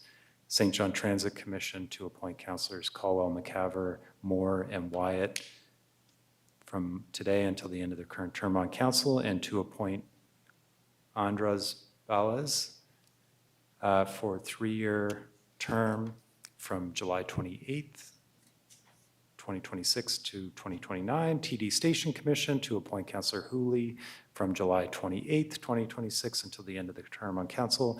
And lastly, Uptown St. John to appoint Councillor Savoy from today until the end of the current term on council. Okay, so I'll take a motion to approve the appointments. Counselor Wyatt, I got Counselor Moore on the question. All in favor? Opposed? Motion carried. Next item, City Clerk. And next is item 16.2. And this is a disability management occupational medical advisor service recommendation. And it would read that the city enter into a consulting agreement with Dallas Mercer Consulting, generally in the form attached to MC 2026-170, for the purpose of engaging the services of an occupational medical advisor, and that the mayor and clerk be authorized to execute the said consulting agreement and any other documents ancillary thereto. Take a mover and a seconder on that one. The deputy and Counselor Savoy on the question. All in favor? Opposed? Motion carried. I'll take a motion for adjournment. Deputy and Counselor Caldwell McCaver, thank you very much. Good night, everyone.